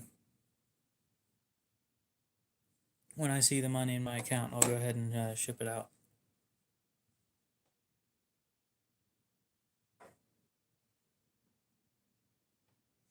I thought it was a pretty good deal, so who's going to pass up on a $5 knife? Considering now you can have 101 of those things.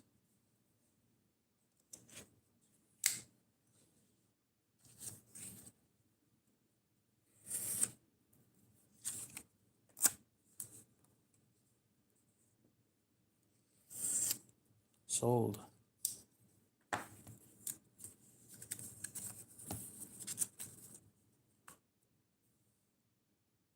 Well, at least I know it's going to somebody who wants it. I don't remember why I bought it. Hey, that's not my fault. I give good deals to get rid of shit. There are very few things where I won't give a solid deal on. This being one of them.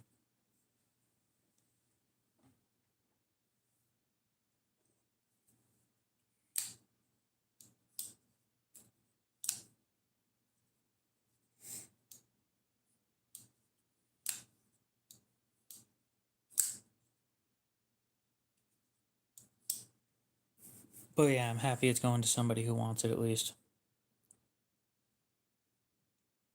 That's not true. We have 2 pairs of scissors in the house.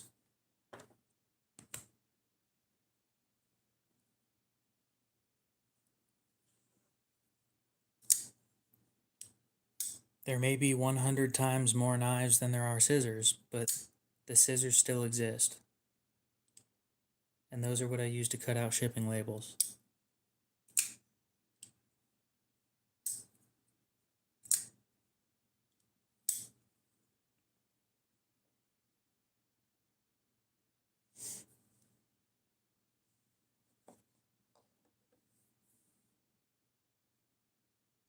I think that's a decent sign. I don't know. I find myself second guessing myself a lot. I really do. It sucks, but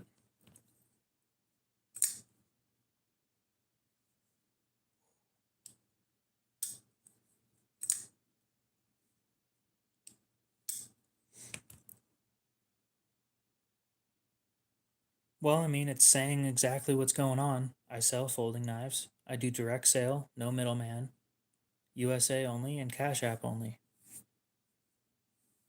Nice and simple.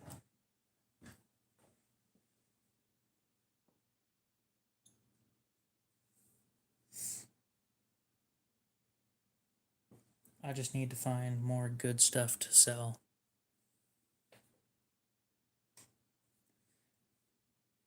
because I think I'm about done buying the, artisan cutlery.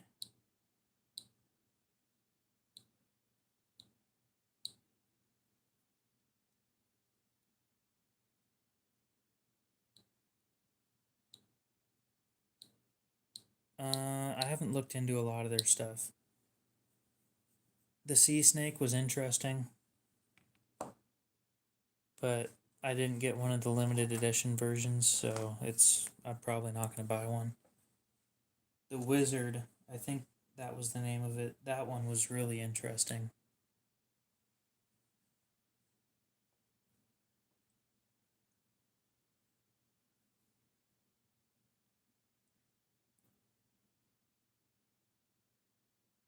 Artisan cutlery.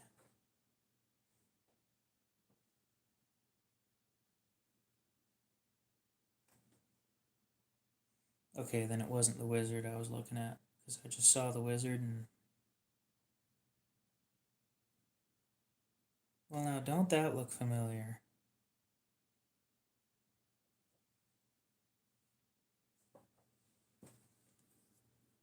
Not quite the same, but it's coming pretty close.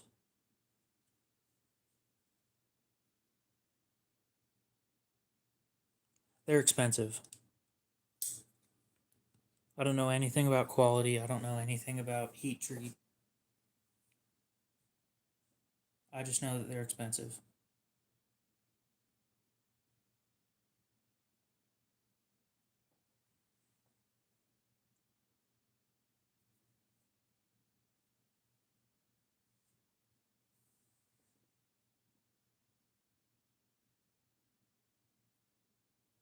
Oh, shit, I did forget to put that.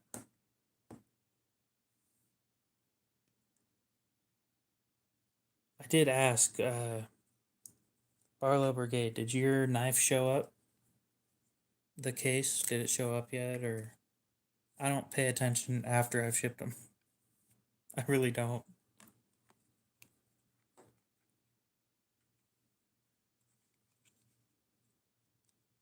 Dude, your knife came with 5 free Q-tips. I'm not even kidding. They're in the envelope. Rough Rider have solid knives for the price. Oh, no, they're the plastic ones. I shipped them with plastic ones.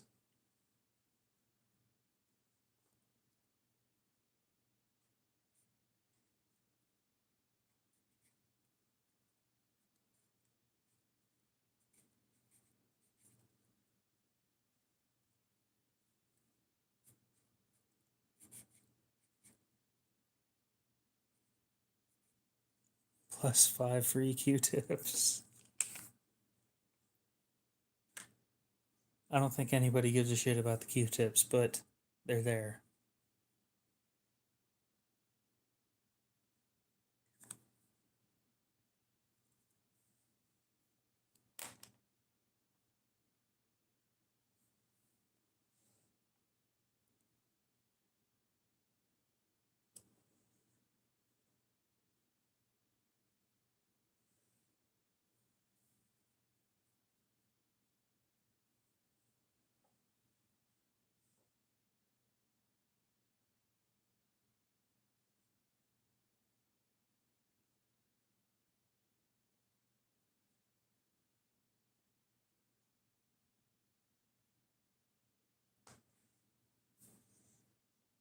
But yeah, for the price, they make some solid stuff.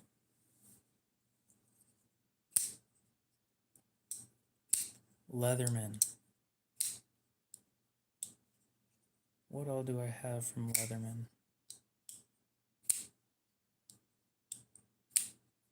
I've got a Wave Plus. I thought about keeping it.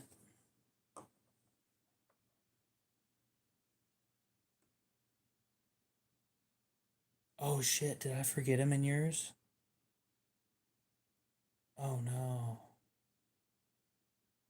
I'll ship them out with your next knife. You'll get 10 next time, I promise. I've got a Leatherman Wave Plus. He'll get them. I swear he'll get them. I think I forgot to pack him up that night or something. There was one that I forgot to pack him up with. I don't remember whose.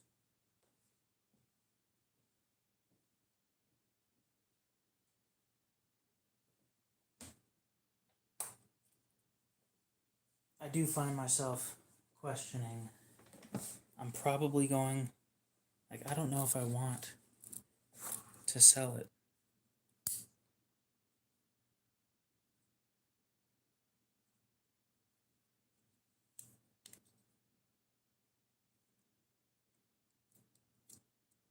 So I know if I can find it, I have two Leatherman, or I have two Wave Pluses. One of them, I'm thinking I'm going to keep this one. The other one, though, has an issue, but I can tell you what the issue is. And the other one doesn't have a holster, unfortunately.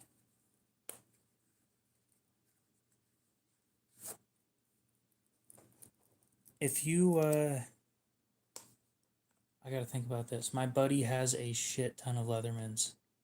What are you looking for?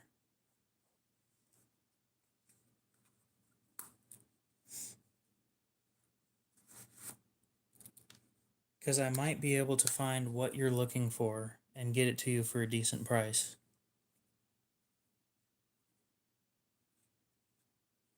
I meet with him on Saturdays. So it'll be about half a week before I can meet with him again. And then I can get back to you on what all he has.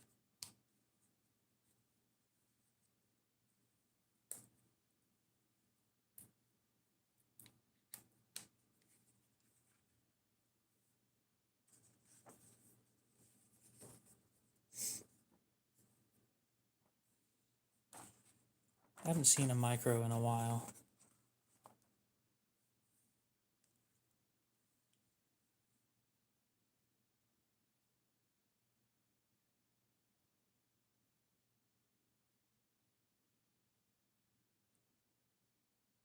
What is this thing?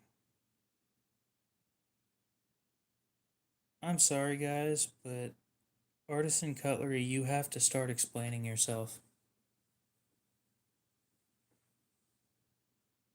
What the hell is this? You can't look at me straight with a straight face and tell me that this is normal. What kind of crack are you guys on? And where can I get some?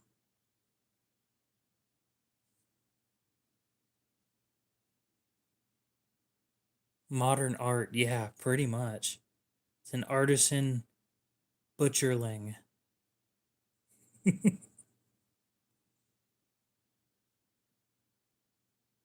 It is pretty damn ugly. For it to get the number one spot, not 100% sure on that one, but it's up there. I love that. They don't even sell them at manufacturer suggested retail price. It looks like a rhino with a fucked up horn.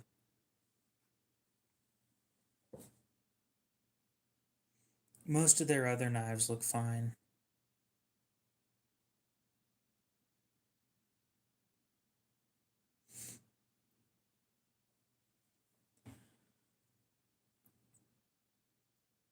Is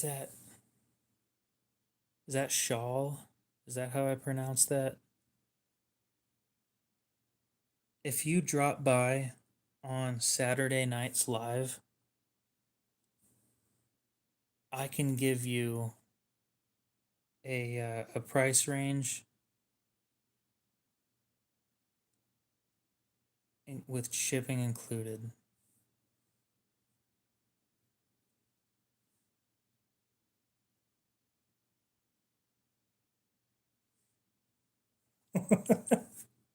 Lou, you are evil. The proponent was pretty freaking ugly too. That's been around for a little while, but that thing's ugly. So you don't need a Leatherman brand knife. What are you looking for in a multi-tool? Let's start with that so that I can push you in the right direction. Okay, so it is shell.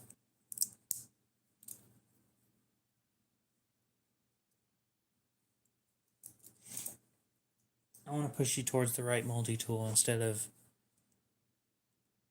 me struggling to find one that's going to fit your needs.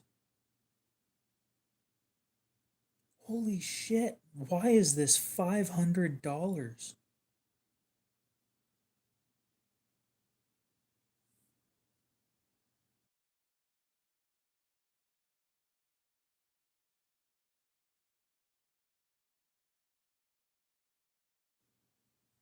Why is this thing $500?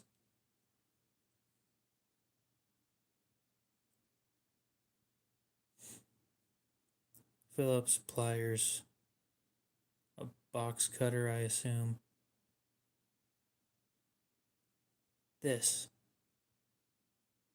478.67. I don't know what's up with the 67 at the end, but oh my god.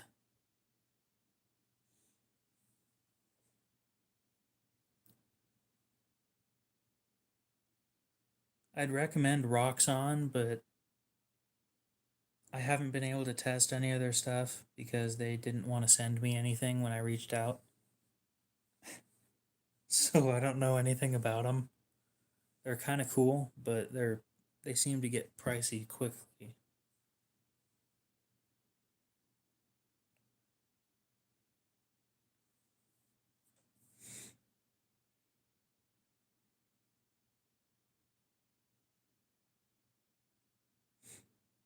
Oh, dude, I forgot. Um, oh, what's it called?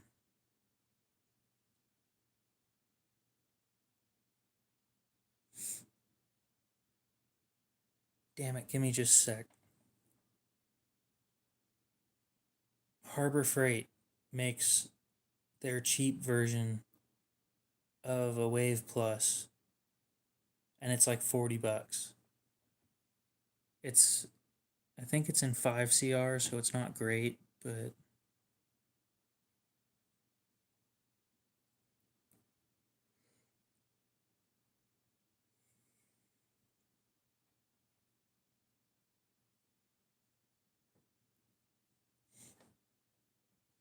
Lou, how are you getting shit sent to you? I know that Ganzo makes a lot of copies of other companies' knives. So I'm not super impressed with them as a company. And the few that I've held aren't as smooth as the real versions. So I'm not sure it's worth looking into personally.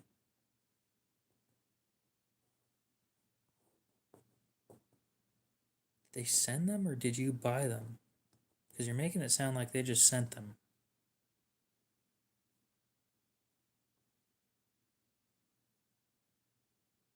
Okay. Slip joint.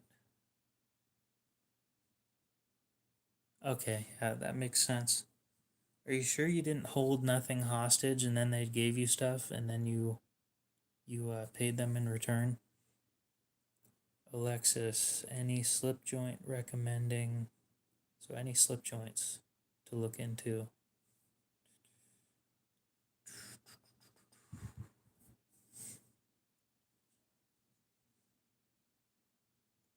The only multi-tool brand I have any um, experience with is Leatherman. So that's all I can recommend.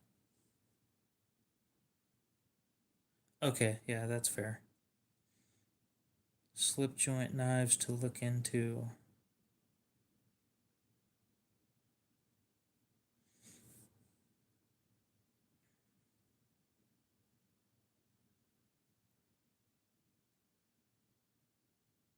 Give me just a sec. I gotta close a whole bunch of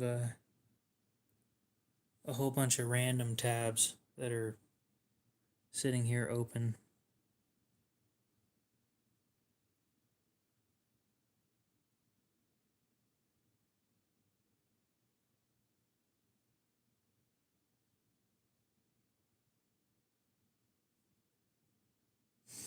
Anyway,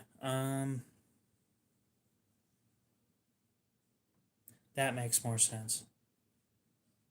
And that sounds like something you'd do.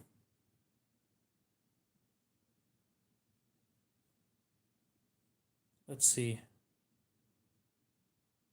Slip joints, that's what we were going for.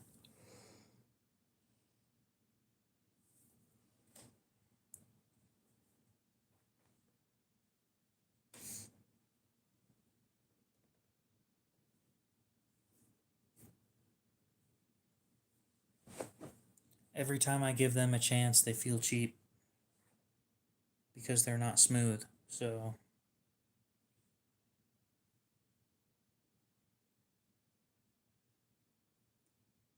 but that has been my experience.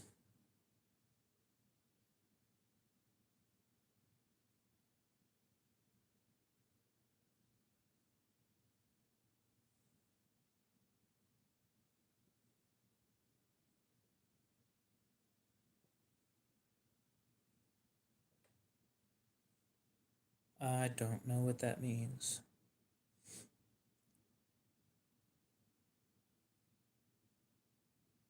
Lock type. Slip joint.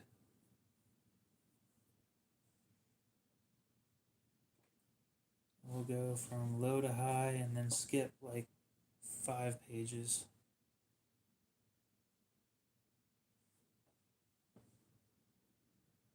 Actually, we can't skip any pages because Rough Rider's in the first couple pages.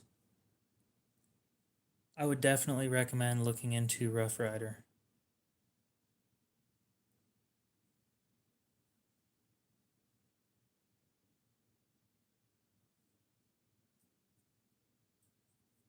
The knife on the left. This one. This is a Camillus electrician's knife.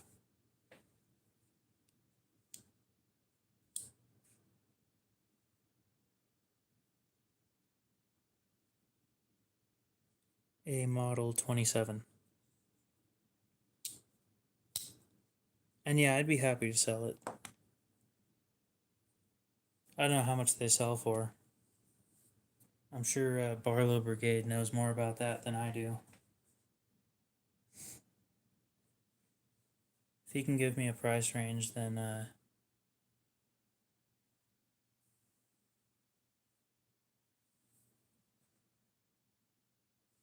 I can give you a price range or a price that I'd sell it for.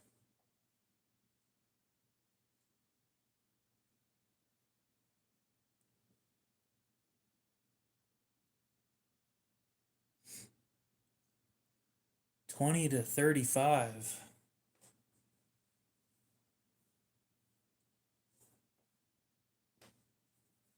I could do the low end of that.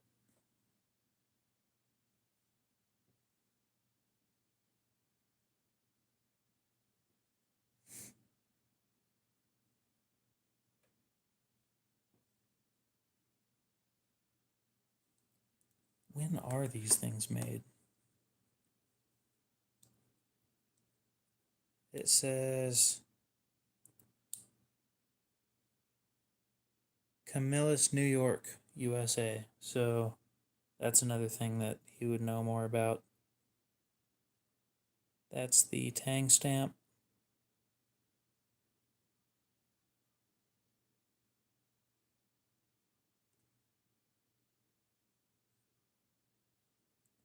So you're saying if I find one of these in really good condition, I should buy it and then sell it?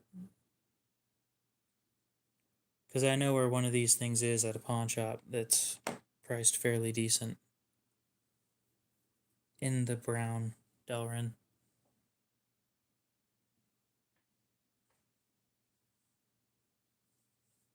Yeah, I used to have a whole bunch of pictures of, it's not.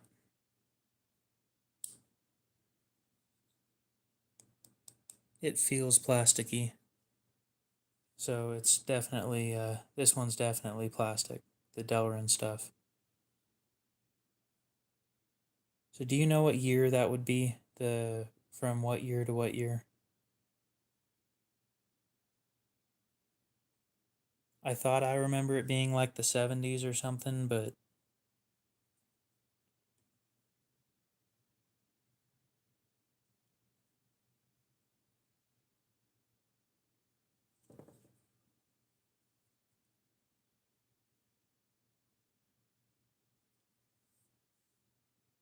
well, if you're saying very old, then it's pre 70s.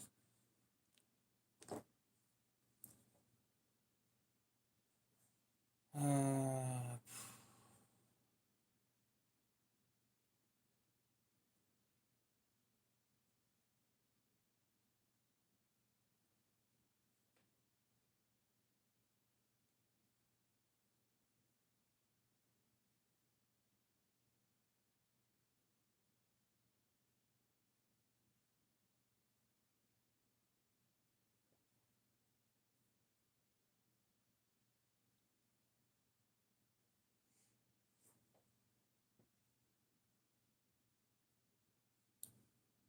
it's too quiet.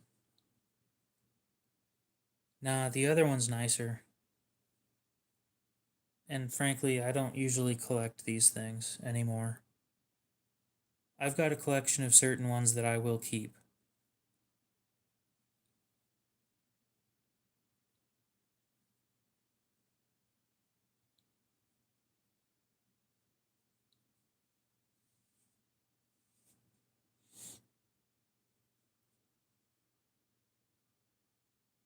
I'll do, if you're still here anyway. So yeah, it's supposed to be between the 50s and the 70s, based off what Google says anyway.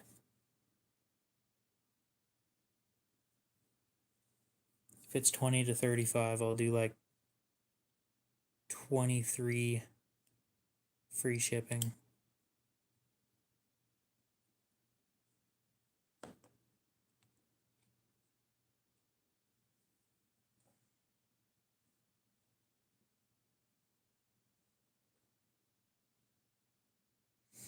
That way I'm not losing money.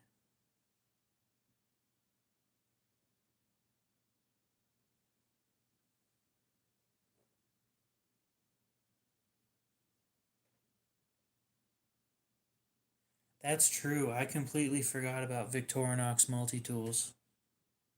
They make some pretty solid shit, but they're not plier based. And the Gerber diesel is alright. That's the one I almost died from.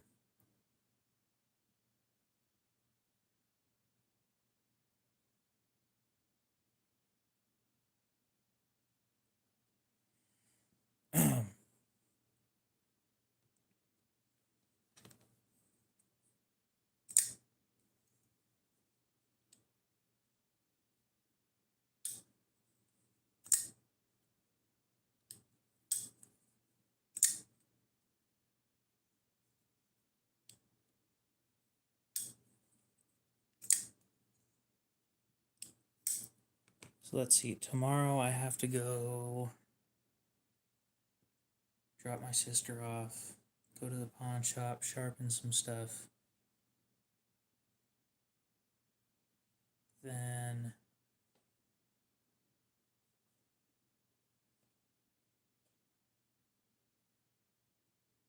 oh, you're gonna head out? Okay. We'll see you later. You have a good one.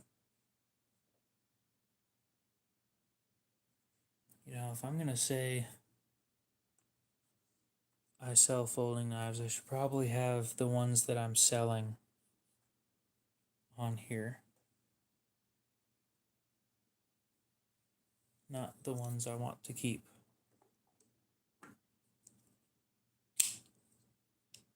This is the knife I was sharpening last night, yes. That one's gonna be running a lot.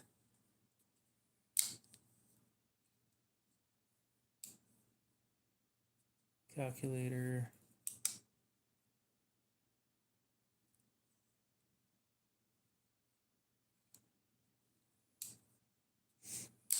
That's going to run about $1,650. 1,650.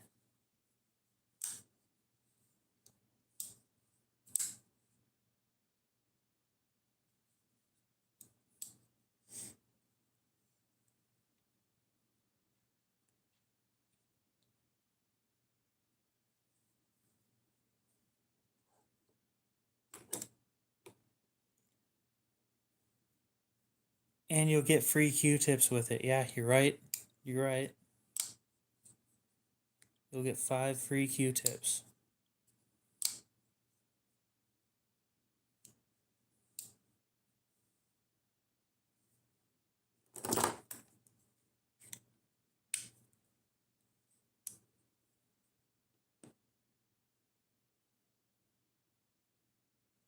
It's a lot of money.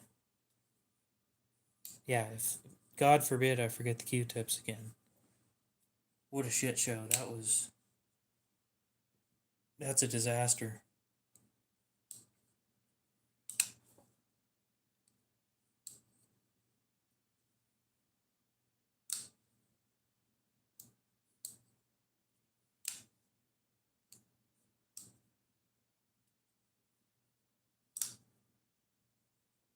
Hmm.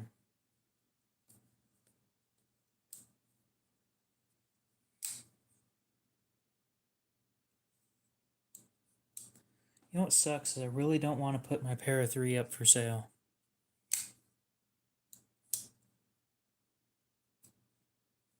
It's a running joke. So I clean all these knives with Q-tips.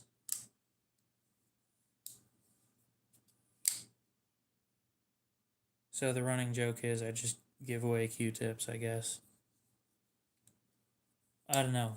Lou came up with it, I'm pretty sure.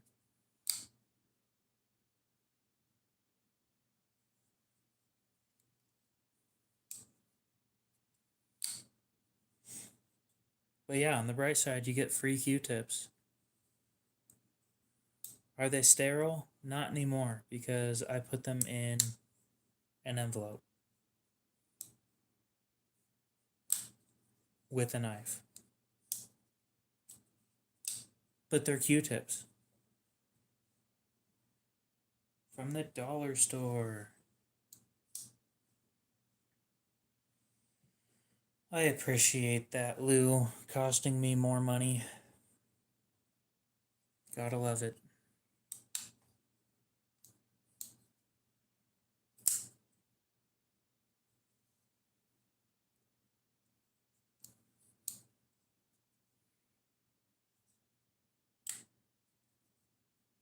I promise, one of these days I'll get the good Q-tips again. But holy shit, Q-tips got expensive.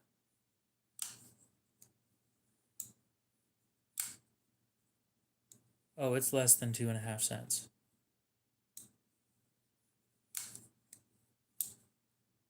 Oh yeah, that one's gonna be 1,650.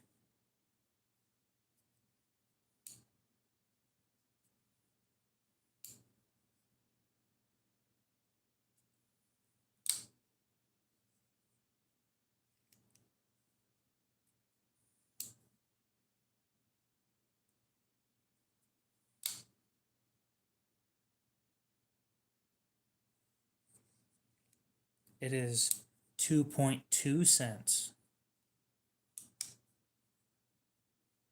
Not 2.5 cents.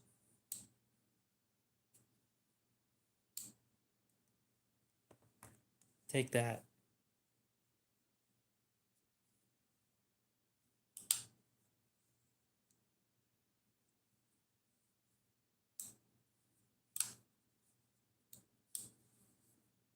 Yeah, 1,650. Yep. Just this one. The other ones are more reasonable.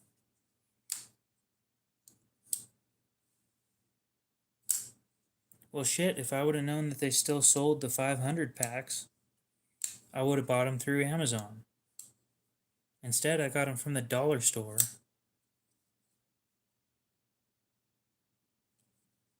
I think I saved a little bit of money, but I'm still only getting the plastic Q-tips, and those things suck.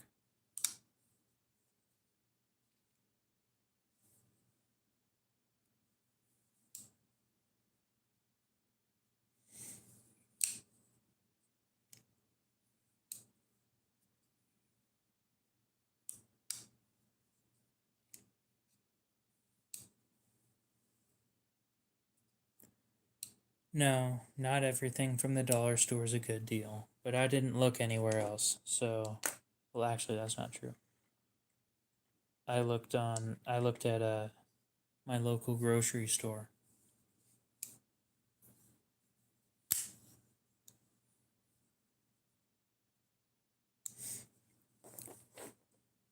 So, this is one of about 20 made in S90V steel with a Cerakote two-tone in 2017. These scales are made out of a solid brick of titanium. They're not skeletonized. This thing is heavier than it looks. It is a Koenig.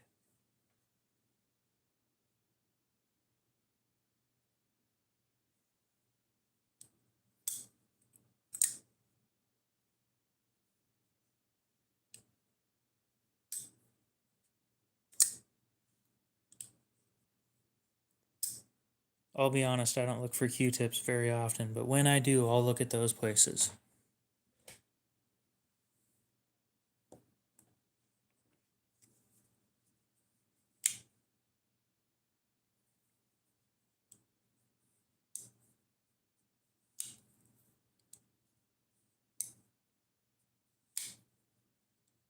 Yeah, it's S90V.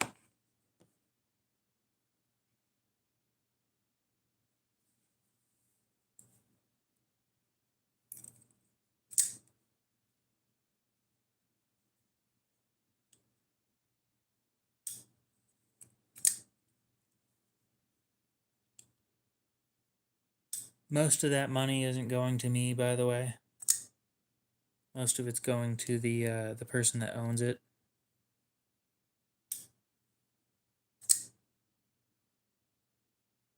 I might just see if Bill Koenig wants to buy it back.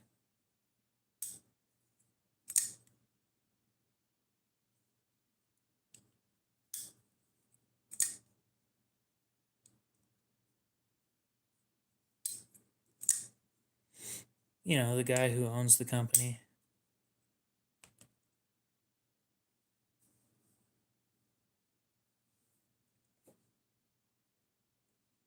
I don't have gambling debt. I stopped gambling a while ago. Speaking of which, I should probably go to Gamblers Anonymous.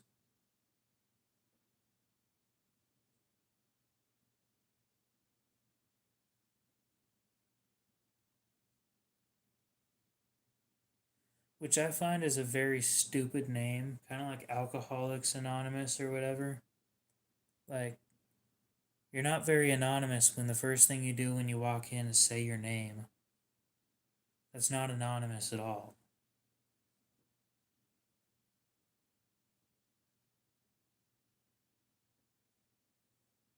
They got to come up with another name for that.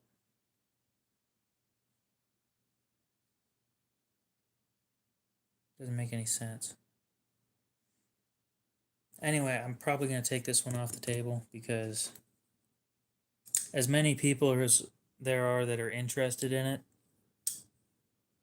the amount of people who can, I'm not trying to sound mean, but the amount of people who can actually afford it, I can't.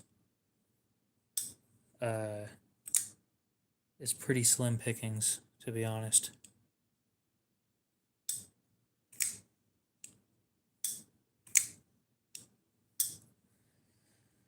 Thank you, Lou. I definitely needed that.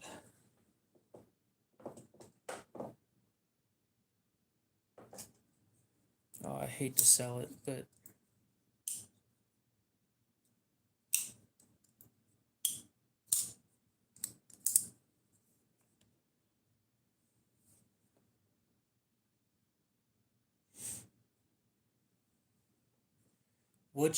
I'm going to be honest, what you use it for is not my problem after you buy it.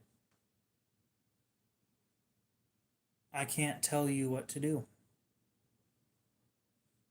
I can recommend that you don't, and I can say, for legal purposes, I do not condone violence with anything that I sell or anything that I recommend anybody buys.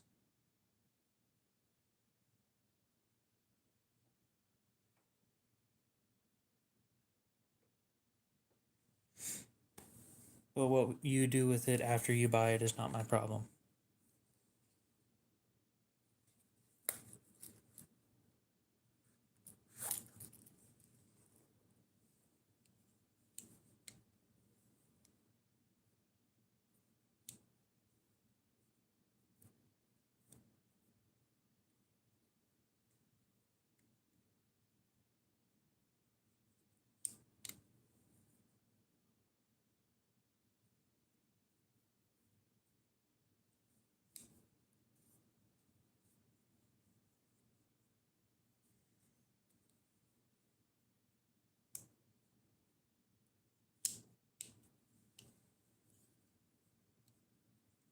I do not advocate for that either. But again, what you do with your knife after you buy it from me is not my problem.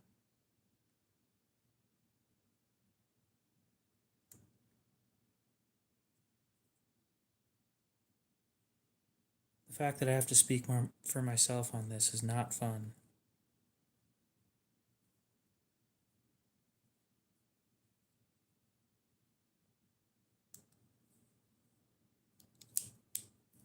Pardon me while I pinch the shit out of my finger with the Leatherman.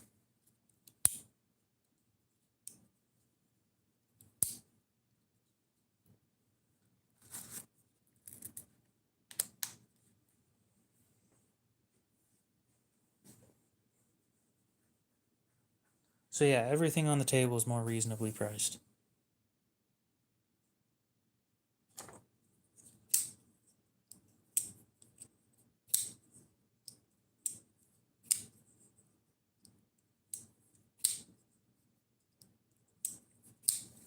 All right, Lou, give it up.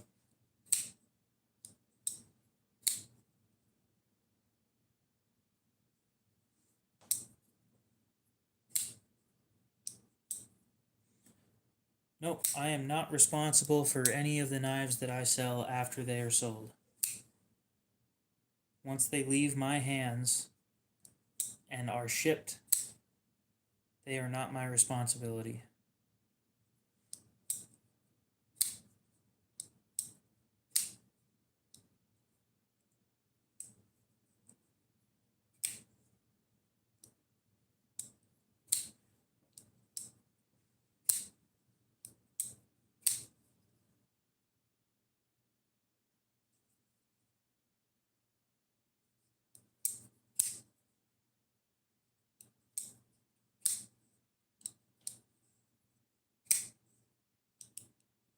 I always find it how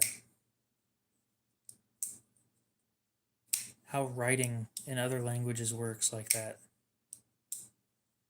How the name is over here, and then the comment is over here. And by the looks of it,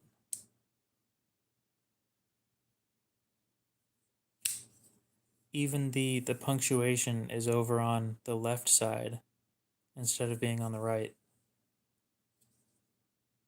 Really, really interesting how that works.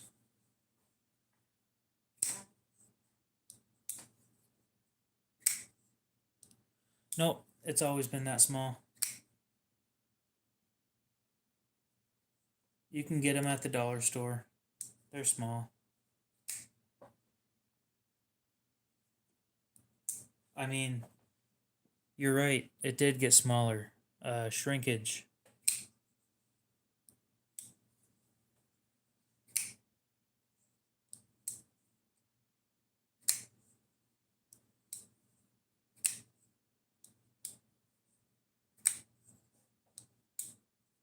Now it's a huge cutting board.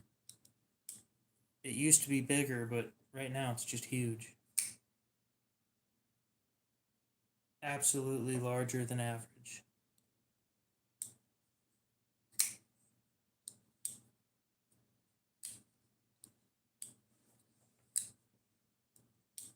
Yeah, it's a solid 72, 27 degrees.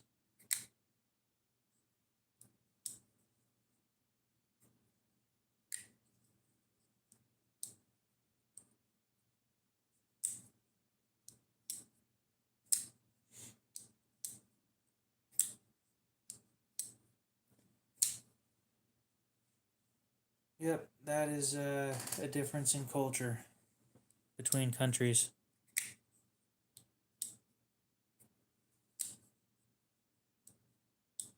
I'm not surprised. This cutting board is popular.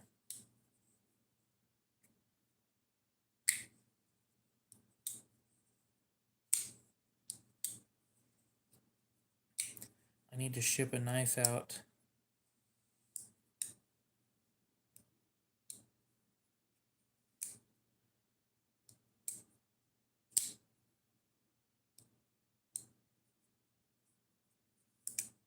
Do I carry sharpeners for what knives? I hate Tontos. I absolutely hate Tontos because I suck at sharpening them.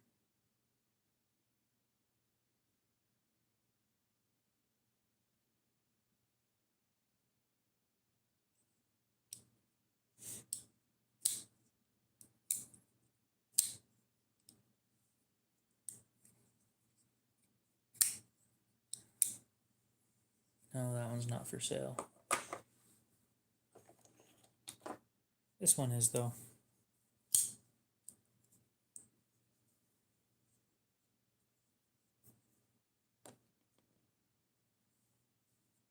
Moritz, what's up? How's it going?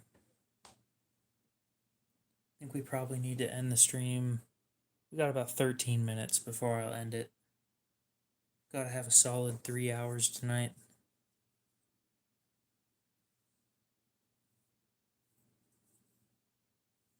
It's been a good night, so. Nope, I don't have a spear. I have a big knife, though.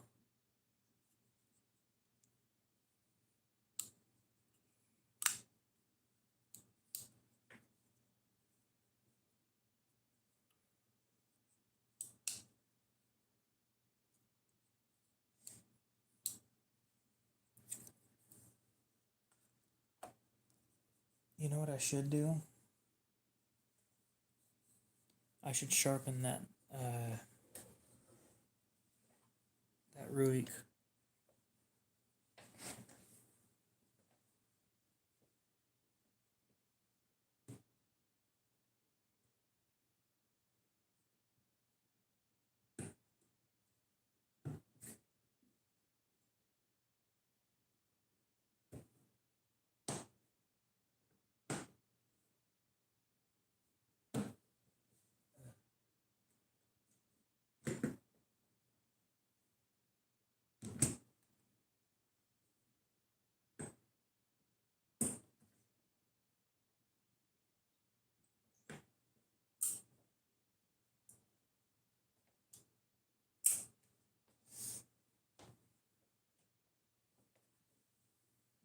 Okay. The black one is a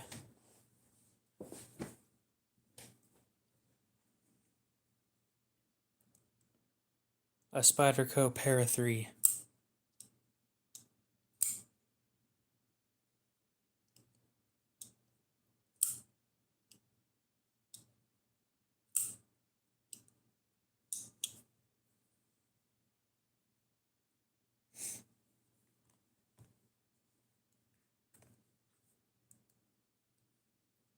You're gonna get me in trouble, Lou. One of these days, somebody's going to find your jokes offensive, and then you're going to get reported, unfortunately.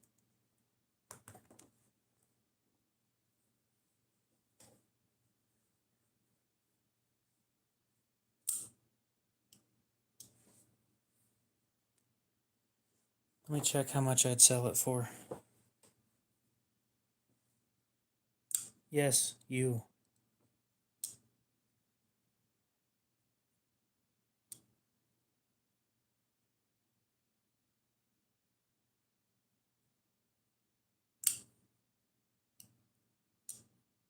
I'd go 135 on this one.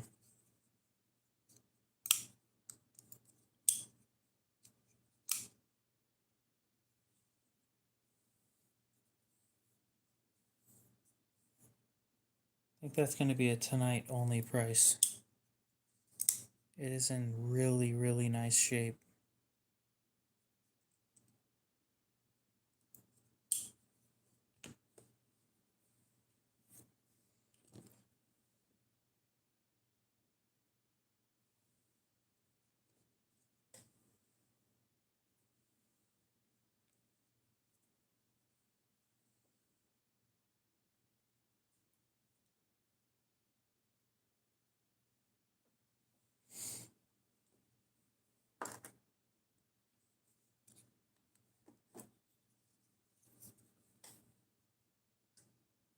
Okay, let's go start sharpening.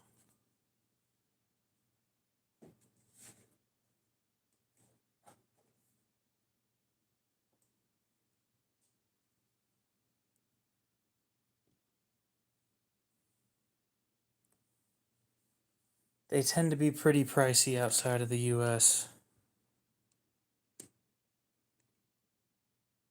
Shipping's insane outside of the US.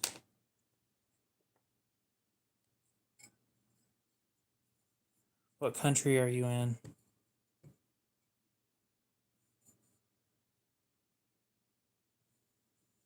See if I can cut some sort of deal somehow.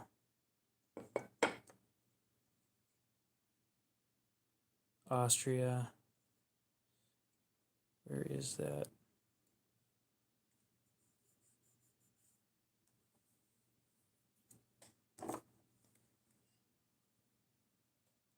I don't even know if it's legal in Austria.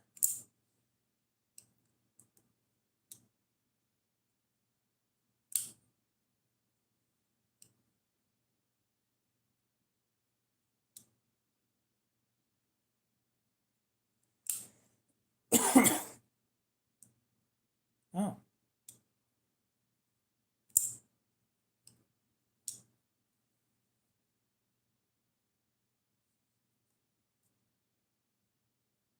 Oh, Austria has pretty lenient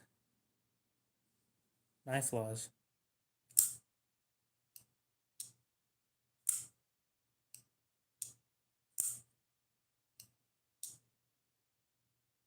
I'm genuinely surprised. I thought that they, huh.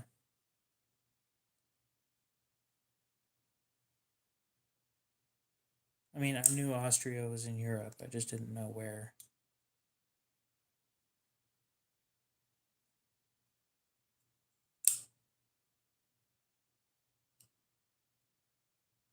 Oh, smack dab in the middle of Europe. Okay.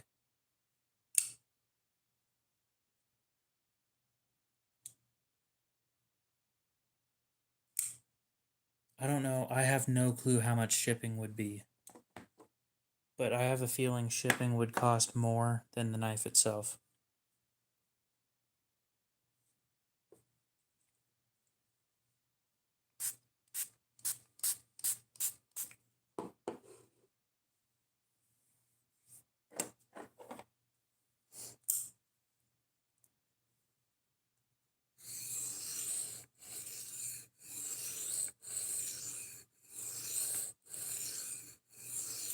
Now hear me out before you start getting mad while I'm saying this. Because I know they're two different places. But one of my subscribers from Australia, again, I know they're two different places. Said that shipping from the US to Australia for a knife was $190.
Yeah, for some reason I don't doubt that.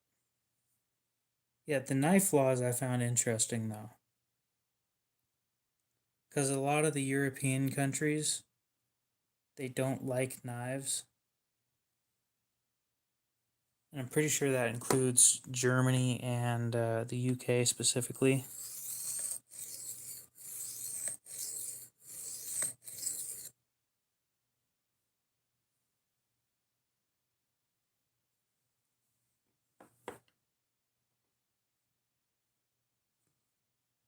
This thing needs to go through the washer. Damn, it's dirty.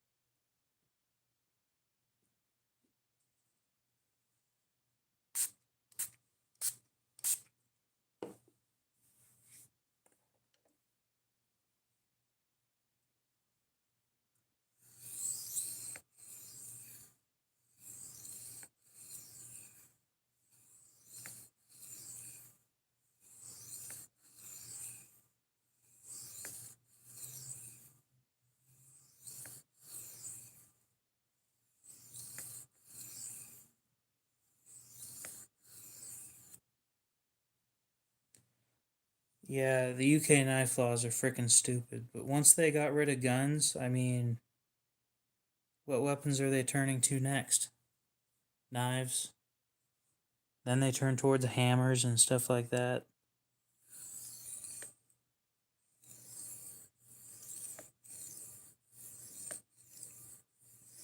And they're going to move to shovels and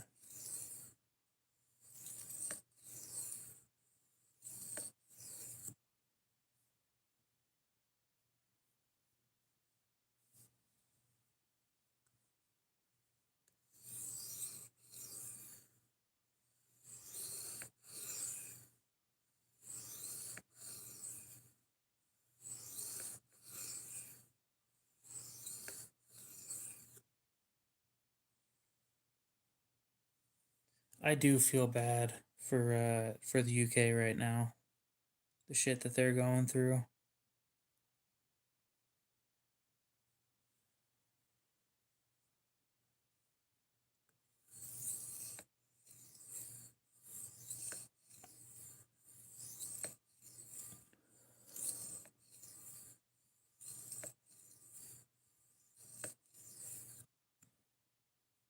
Thanks for dropping back in.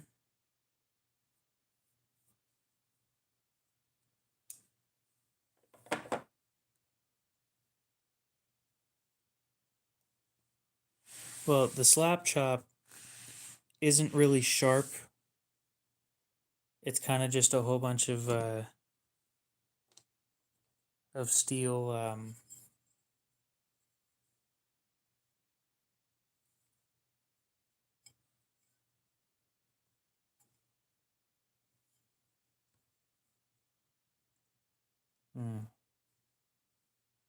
forgot what I was gonna say.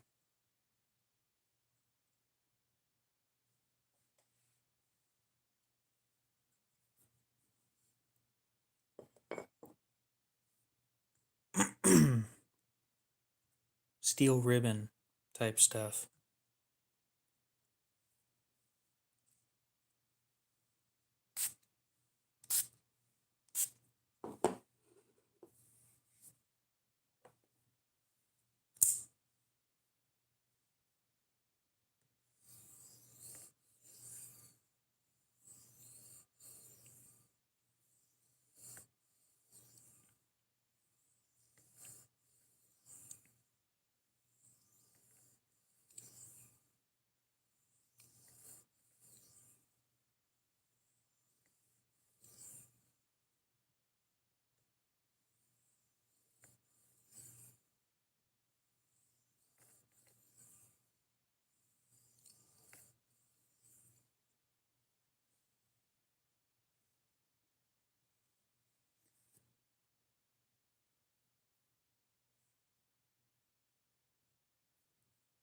I don't know, if you can't fit the slap chop in there, then, or if you can't fit them inside the slap chop, then they're probably pretty safe.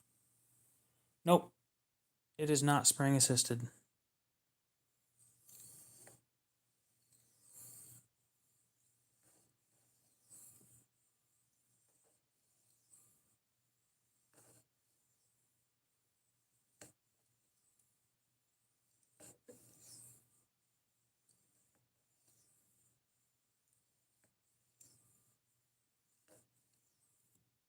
The blade rides on ball bearings, so it's super smooth.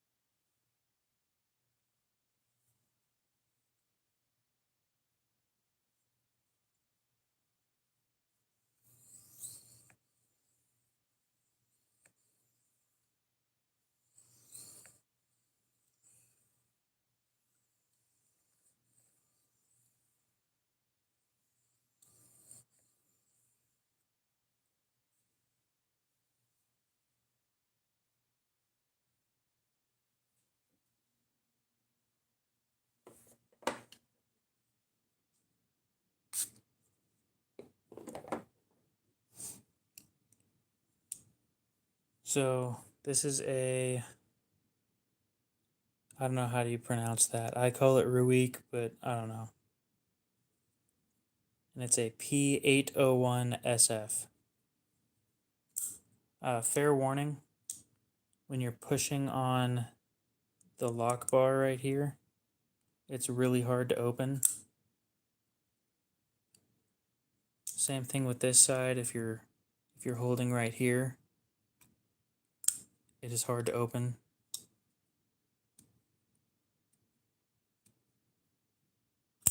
Yep, you have a great night too. We'll see you on the next one or something.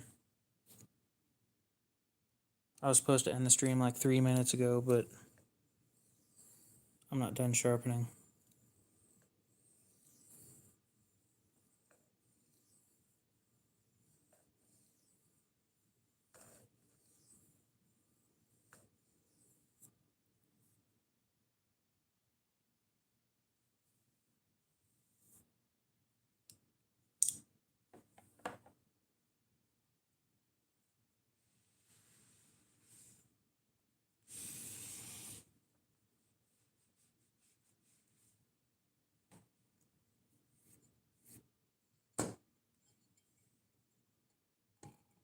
Sounds like a plan.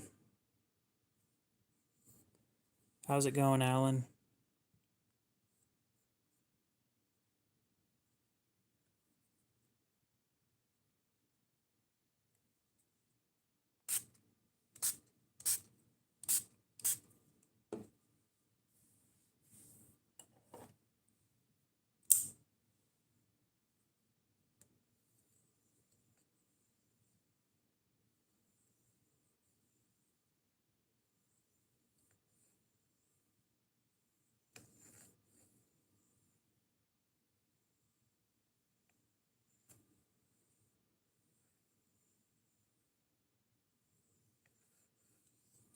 Is it ever a bad time to do that?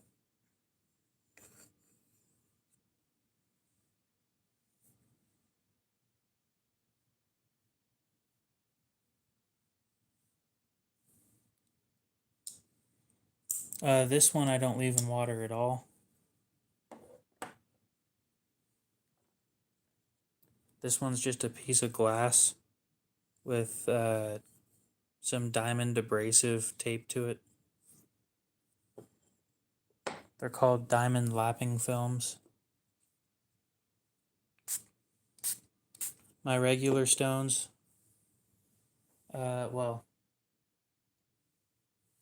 I think regular stones you're supposed to be sitting them in there for like 15 to 20 minutes.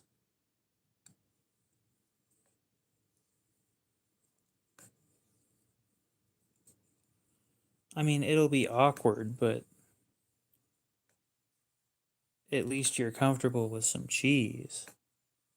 Am I right? Well, that's his fault for showing up. Maybe if he didn't show up, then he wouldn't be seeing a dude without pants on.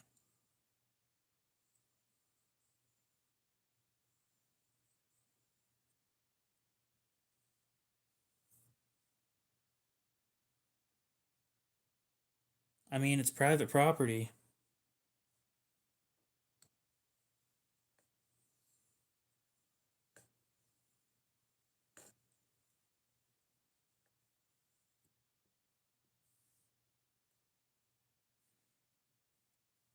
Then he's a really good gas man, because Gouda's fucking fire. Genuinely one of my favorites. Mozzarella, a good mozzarella, that's one of my favorites right there. But smoked Gouda, that stuff's good.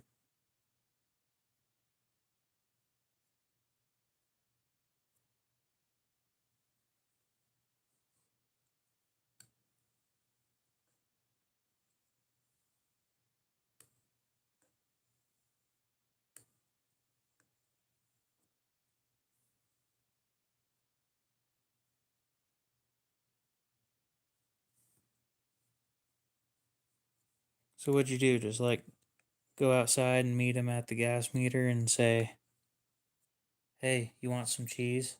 And then the dude looks at you, notices you don't have pants on, and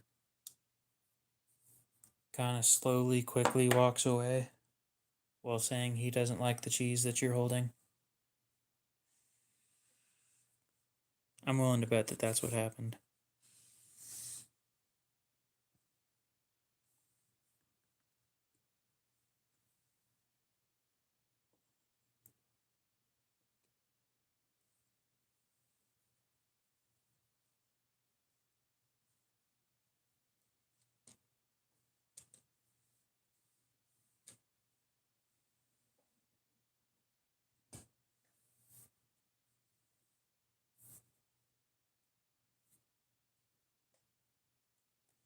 I could believe that from you.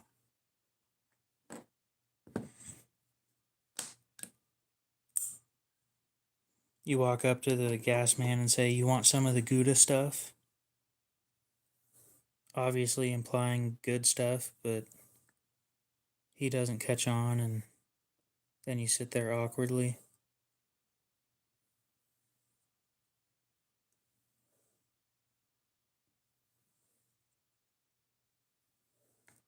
waiting for him to walk away.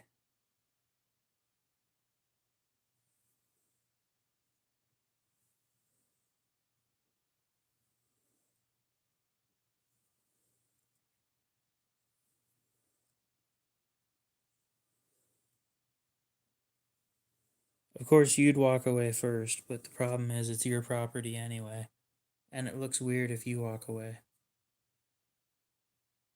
But he can't walk away because he's sitting there trying to read your meter.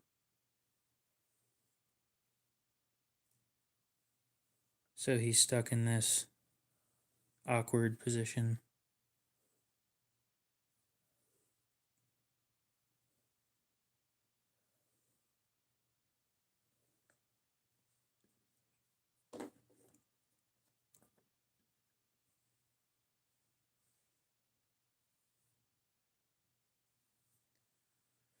I'm just giving Lou some lore that doesn't really exist. but I'm almost willing to bet money that this is a story that's happened before.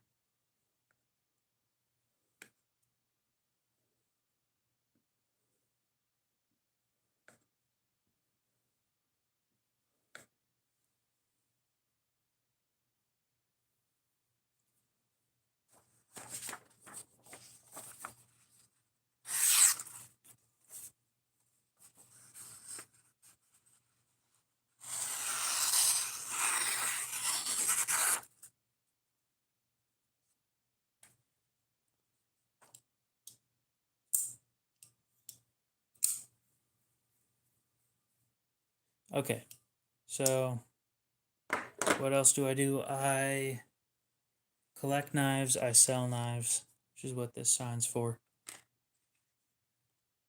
I sharpen, and then I talk about stuff.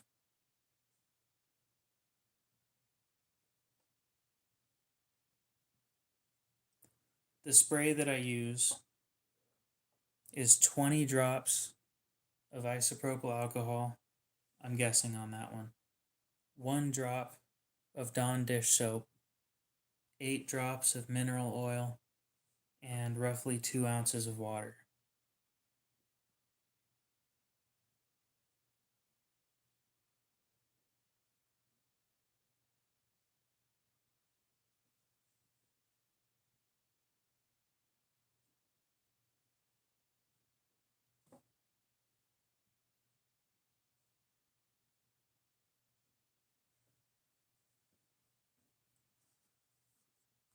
I think I'm going to actually count how many drops of alcohol it is.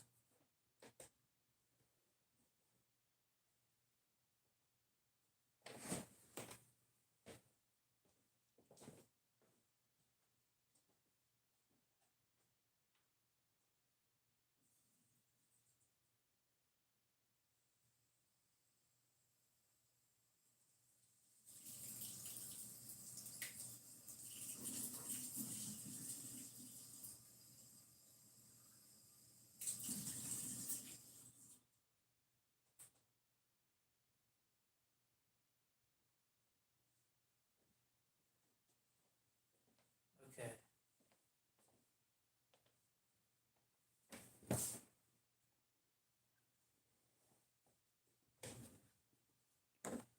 So this mixture is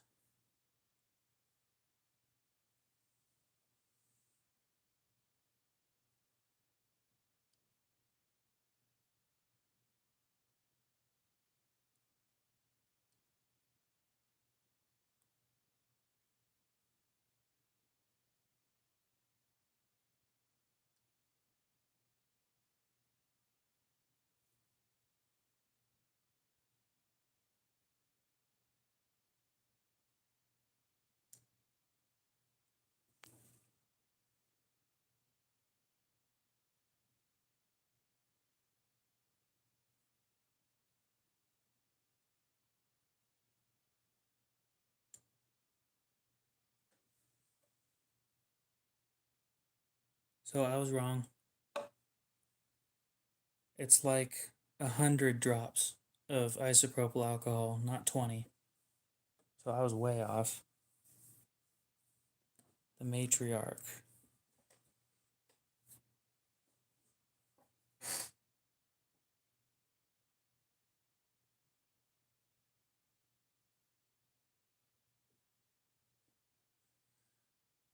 Yeah, I remember this one.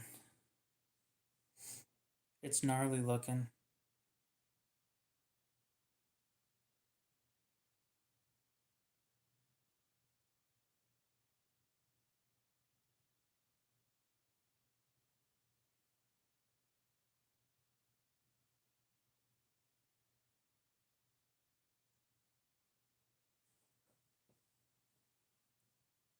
No, this is the matriarch.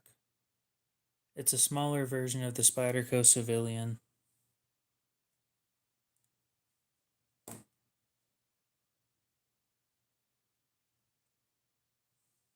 And would I rate it? Depends on what I'm rating it for.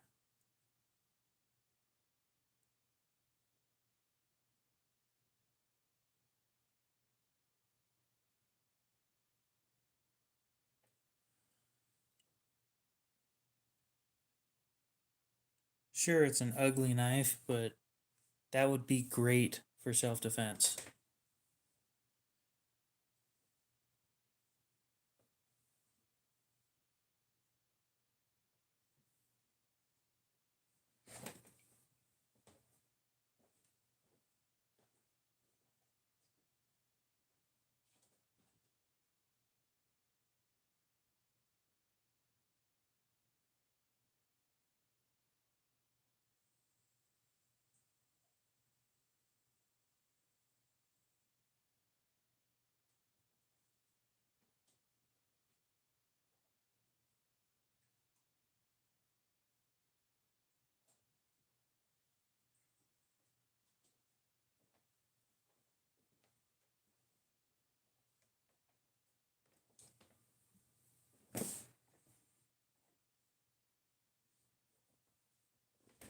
Can I send parts to Australia? Yes, I can, but shipping is going to be insane.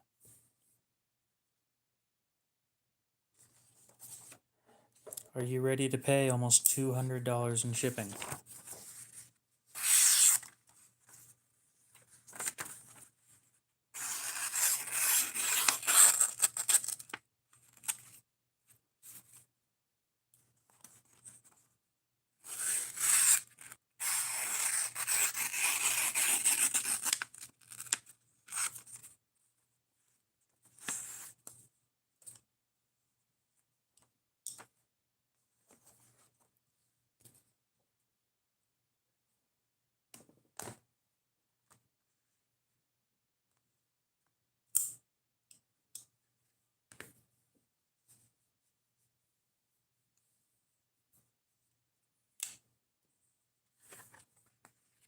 I do definitely take my time sharpening.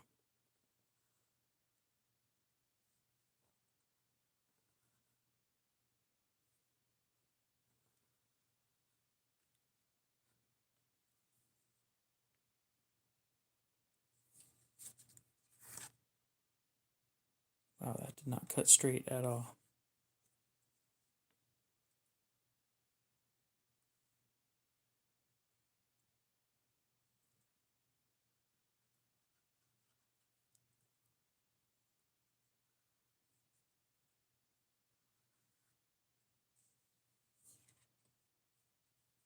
Pizza.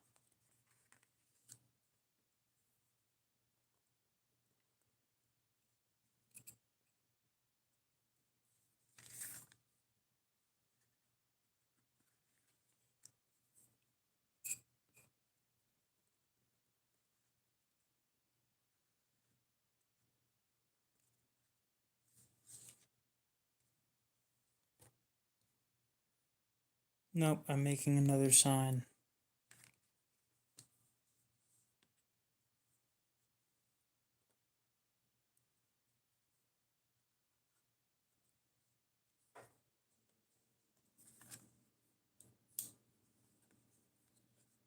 This one's going to say the ingredients of that spray stuff that I use.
No, I don't actually count the drops, but I just did just now.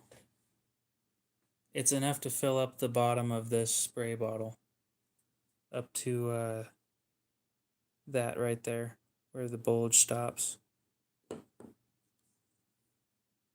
So if you want to count it, you can, but I don't. Which is why I said 20 multiple times, and I was wrong.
It's DAWN, right?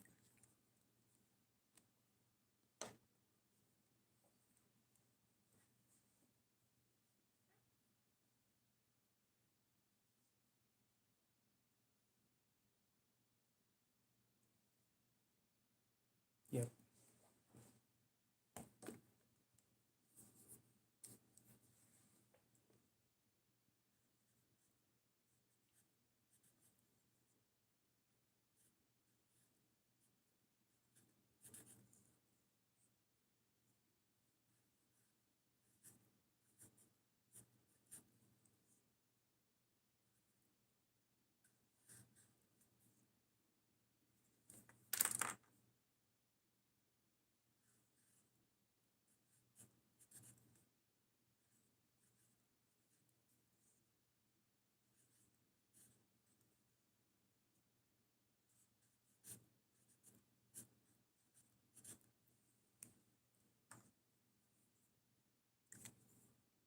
There we go.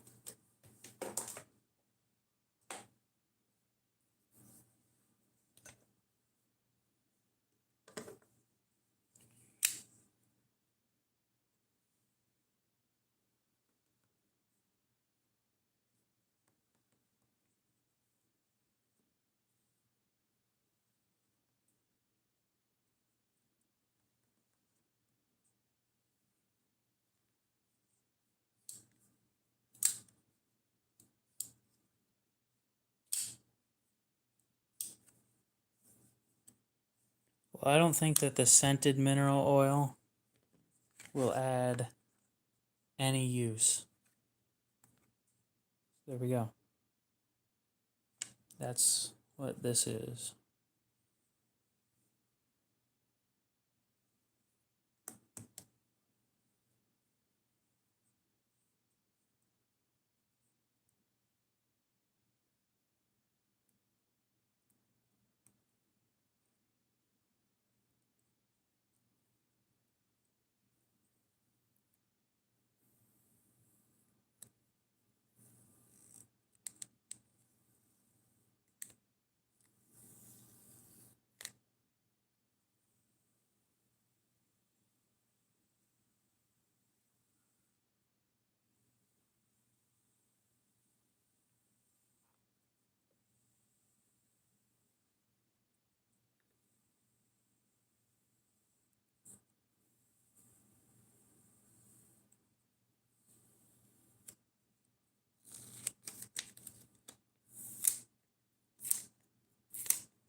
or be entertained and use a sticker.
There we go. Now it's a clear bottle.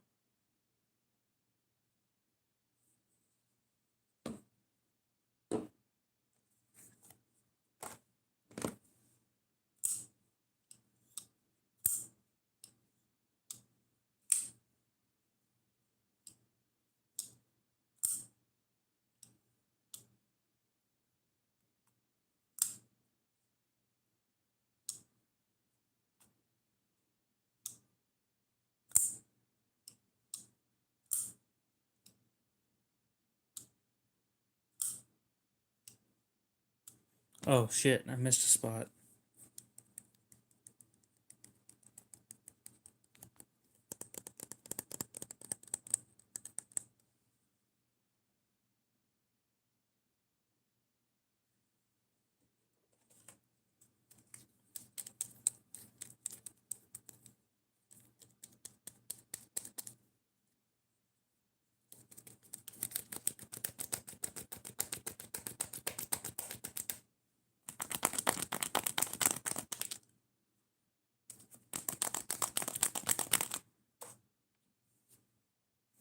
All better.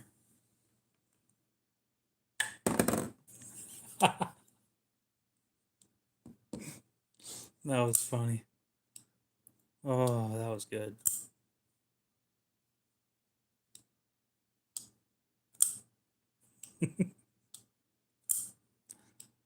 All right, well, we got about 30 seconds until I'm ending the stream, so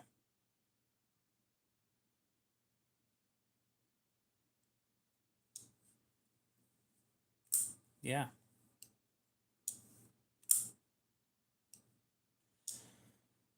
That's going to be it for tonight, guys. Hopefully you have a great rest of your night, morning, day, whatever it is. We'll see you in the next stream, which will be later tonight. Have a great one, guys. We'll see you later, Lou.